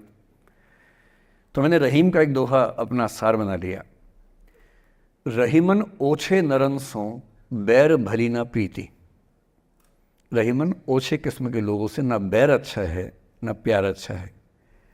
काटे चाटे श्वान के दुह भांति विपरीति। कुत्ता काटे तो दिक्कत, कुत्ता चाटे तो दिक्कत। तो मेरा उसूल क्या है, इस तरह के लोगों से ना दोस्ती ना दुश्मनी, ना दिल में ग्रजेस रखने हैं कि हिसाब बराबर कर दूंगा, हरा दूंगा, रखना ही नहीं। और मेरी अब ठीक ठाक दोस्ती तो क्या होगी, मतलब जब हम मिलते हैं बड़े प्यार से मिलते हैं, मुझे दिक्कत है ही नहीं, नाराज़गी भी नहीं है। मुझे लगता है कि वो अपना धर्म निभा रहा था, मैं अपना निभा रहा हूँ। और अगर मैं दुश्मनी पाल लेता, अपना बीपी बढ़ाता, डायबिटीज़ करवा लेता, मैंने पाला ही नहीं, ना मैं पालता हूँ। और भी ऐसे कई इंस्टांसेस हैं जहाँ दुश्मनी करने का पूरा स्कोप था, पर मैं दुश्मनी करता नहीं, मुझे शौक ही नहीं दुश्मनी करने का। मेरा दुनिया में एक भी दुश्मन नहीं है, मतलब मैं कईयों का हूँ, मेरा एक भी नहीं है। जो मुझे अपना दुश्मन मानते हैं वो मेरे दुश्मन नहीं, मेरे लिए वो परिचित हैं जो मित्र हो सकते थे या हो सकते हैं। फिलहाल मित्र नहीं है, लेकिन दुश्मनी नहीं है। और अगर दुश्मनी कभी हो भी जाए ना, ये ध्यान रखना है कि बाद में दोस्ती हो सकती है। बशीर बद्र ने कहा है, दुश्मनी जमकर करो लेकिन ये गुंजाइश रहे, गर कभी हम दोस्त हो जाएं तो शर्मिंदा ना हो। ये मैं ध्यान रखता हूँ हमेशा। नमस्कार सर। नमस्कार सर, मेरा नाम रश्मि श्रीवास्तव है और मैं यहाँ हिंदी ऑनर्स द्वितीय वर्ष की छात्रा हूँ। सर, सबसे पहले तो मैं आपको बहुत बहुत धन्यवाद देना चाहूँगी सर। आपसे मिलकर बहुत अच्छा लग रहा है मुझे और ये मेरे लिए बहुत बड़ी सौभाग्य की बात है। सर, मेरा प्रश्न है आपसे कि सर, मेरे साथ ऐसा हुआ कि मैं बचपन से बहुत अच्छी स्टूडेंट रही और सर मेरी ज़िंदगी में ऐसा एक वक्त आया जब मुझे 2 बार असफलता का सामना करना पड़ा और सर तीसरी बार मैं सफल हुई, परंतु सर आज भी वो डर मेरे मन से नहीं जा रहा है। अभी भी मैं उसको फेस नहीं कर पा रही हूँ कि मैं कैसे फेल हो गई। और सर कभी ऐसा होता है कि मैं सो रही हूँ और रात में मुझे वो डर लगता है कि आगे मैं नहीं कर पाऊँगी। मुझे ऐसा लगता है कि आगे अगर मैं कुछ अच्छा करना चाह रही हूँ तो मुझे उस असफलता का डर रहता है कि जो मैंने फेस किया है, और सर मैं उससे उभर नहीं पा रही हूँ। मतलब मेरे ख्याल से ये असफलता आपसे ज़्यादा आपके माहौल की, आपके पेरेंट्स, आपके टीचर्स की है कि उन्होंने आपको, मतलब कुछ बच्चे अपने आप से इतनी उम्मीद पाल लेते हैं कि फेलियर झेल नहीं पाते। आप वैसे बच्चों में हैं। जो आपने कहा ना कि मैं शुरू से बहुत अच्छी स्टूडेंट रही हूँ, ये दुर्भाग्य की बात है, ये अच्छी बात नहीं है। मैं नहीं चाहता कि बच्चे अच्छे स्टूडेंट बने। अच्छे स्टूडेंट का मतलब जो बहुत पढ़ाकू किस्म के होते हैं, सीधे स्कूल से घर, घर से स्कूल, घर में घुसते ही होमवर्क करना शुरू किया, वैसे बच्चे ज़िंदगी में बड़े परेशान रहते हैं। बच्चों को होना चाहिए छटा हुआ टाइप का, शरारती, बदमाश, मतलब काम भी करें स्कूल का, लेकिन बेसिकली आपको स्मार्ट होना है, कॉन्फिडेंट होना है। पढ़ाकू होने से ज़िंदगी बहुत अच्छी नहीं चलती है। ज़िंदगी के लिए ना व्यक्तित्व चाहिए। हुआ क्या आपके साथ, आपको बता दिया गया कि अच्छा बच्चा वो है जो पढ़ता है, होमवर्क करता है, आपने वो सब किया। तारीफ़ें आपकी इतनी हुई होंगी कि बेटा तुम तो कुछ भी कर दोगी, आपको भरोसा हो गया कि मैं कुछ भी कर दूंगी। लेकिन ऐसी ऐसी तारीफ़ें हर गांव, हर मोहल्ले में कई बच्चों की हो रही थी। जब उन सब में कंपटीशन हुआ तो कुछ सफल हुए, बहुत सफल नहीं हो पाए। तो जो सफल नहीं हो पाए उनको बहुत बेचैनी हुई। आपका सौभाग्य है कि अब तीसरी बार में सफल हो गई। कई ऐसे लोग हैं जो कभी सफल नहीं हुए ज़िंदगी में, उनको भी तो जीना है। तो मैं एक ही बात कहूँगा, अपने आप से उम्मीदें कम कर लीजिए। और ये आसान नहीं होता है। इसका तरीका ये है कि 1-2 ऐसे अच्छे दोस्त जो अच्छे भी हैं, दोस्त भी हैं और बहुत उम्मीदें ना रखते हैं, ना आपको रखने देंगे अपने आप से। डायरी लिखने से लेकर कुछ अच्छे उपन्यास पढ़ना, अच्छी फिल्में देखना, जो आपको सहज होना सिखाएं, न कि महान होना सिखाएं। महानता से बड़ा कोई रोग नहीं है, इस चक्कर में नहीं पड़ना है। सामान्य होना है। असली जद्दोजहद सामान्य होने की है, महान होने की नहीं है। सहज होना है। तो अपने आप से क्या कहना, रोज़ कहना है, कोशिश पूरी करूँगी, सफलता मिल गई तो बढ़िया, नहीं तो क्यों डरे, ज़िंदगी में क्या होगा, कुछ ना होगा तो तजुर्बा होगा। और भाड़ में जाए सीधी सी रात। नमस्ते सर। सर मेरा क्वेश्चन थोड़ा सा इनसे अलग है। सर जैसे आपने कहा कि लेट गो करना चाहिए, लेकिन क्या करना चाहिए? लेट गो करना चाहिए। हमने भी ये चीज़ सुनी है कि जिसके नसीब में जो लिखा होता है एक दिन उसे वो मिलता ही है, तो उसके लिए हमें परिश्रम करना चाहिए।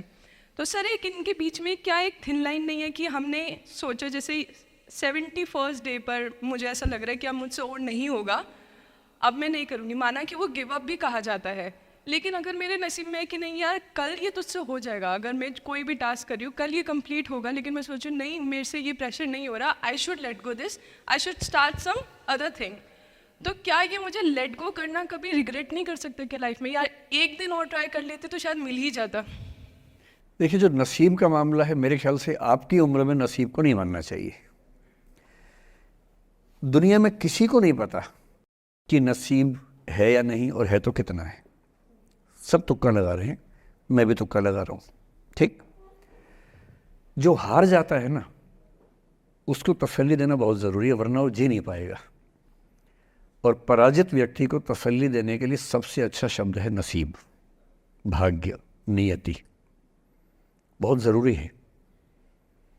और इसलिए एक उम्र के बाद गीता का सार पढ़ना बहुत ज़रूरी है। समझना पड़ता है कि सब कुछ हमारे हाथ में नहीं होता है, सच में नहीं होता है। पर इसका मतलब ये भी नहीं है कि सब कुछ किसी और के हाथ में होता है।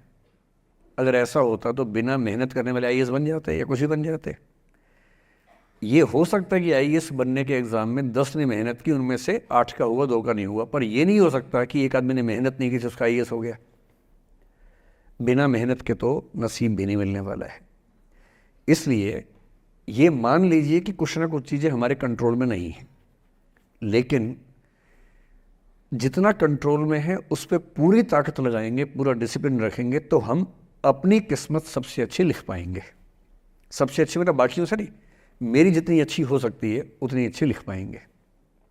और इसलिए अगर आपको लगे कि मैं नहीं कर पाऊंगी कोई काम, तो उसको गिव अप ही कहते हैं। लेट गो का मतलब तब होता है जब आप मन भर चुका है, अब उसकी ज़रूरत महसूस नहीं हो रही। जैसे आईएएस बनने की कोशिश कर रहे हैं, नहीं बन पाए, तैयारी छोड़ दी, गिव अप है। बन गए, नौकरी की, मज़ा नहीं आया, छोड़ दिया, ये लेट गो है। लेट गो करने के लिए पहले हासिल करना पड़ता है, या हासिल होने से पहले उस मनोभूमि पर पहुंचना पड़ता है जहां हासिल होने का सुख आपने महसूस कर लिया और उसमें मज़ा नहीं आया, ठीक ही है, औसत है, तब छोड़ दिया। इसलिए आपकी उम्र को शोभा नहीं देता कि हम नसीब की बात करें, ये शोभा देता है मेरी उम्र को। तो 30-40 के बाद नसीब, भाग्य, नियति चलेगा। फिलहाल कर्म पे भरोसा कीजिए, मेहनत, डिसिप्लिन, और मोटिवेशन से ज़्यादा महत्वपूर्ण है डिसिप्लिन, ध्यान रखिएगा। मोटिवेशन का ग्राफ ऐसा होता है, फिर ऐसे नीचे आता है धीरे धीरे। डिसिप्लिन ऐसे रहता है, और डिसिप्लिन वाला व्यक्ति हमेशा मोटिवेशन वाले व्यक्ति से ज़्यादा सफल होगा, ये मान के चलिए। सबसे अच्छा क्या है? Motivation with discipline. तो कोशिश कीजिए कि नसीब पे ना छोड़िए, अपने भरोसे कीजिए। All the best.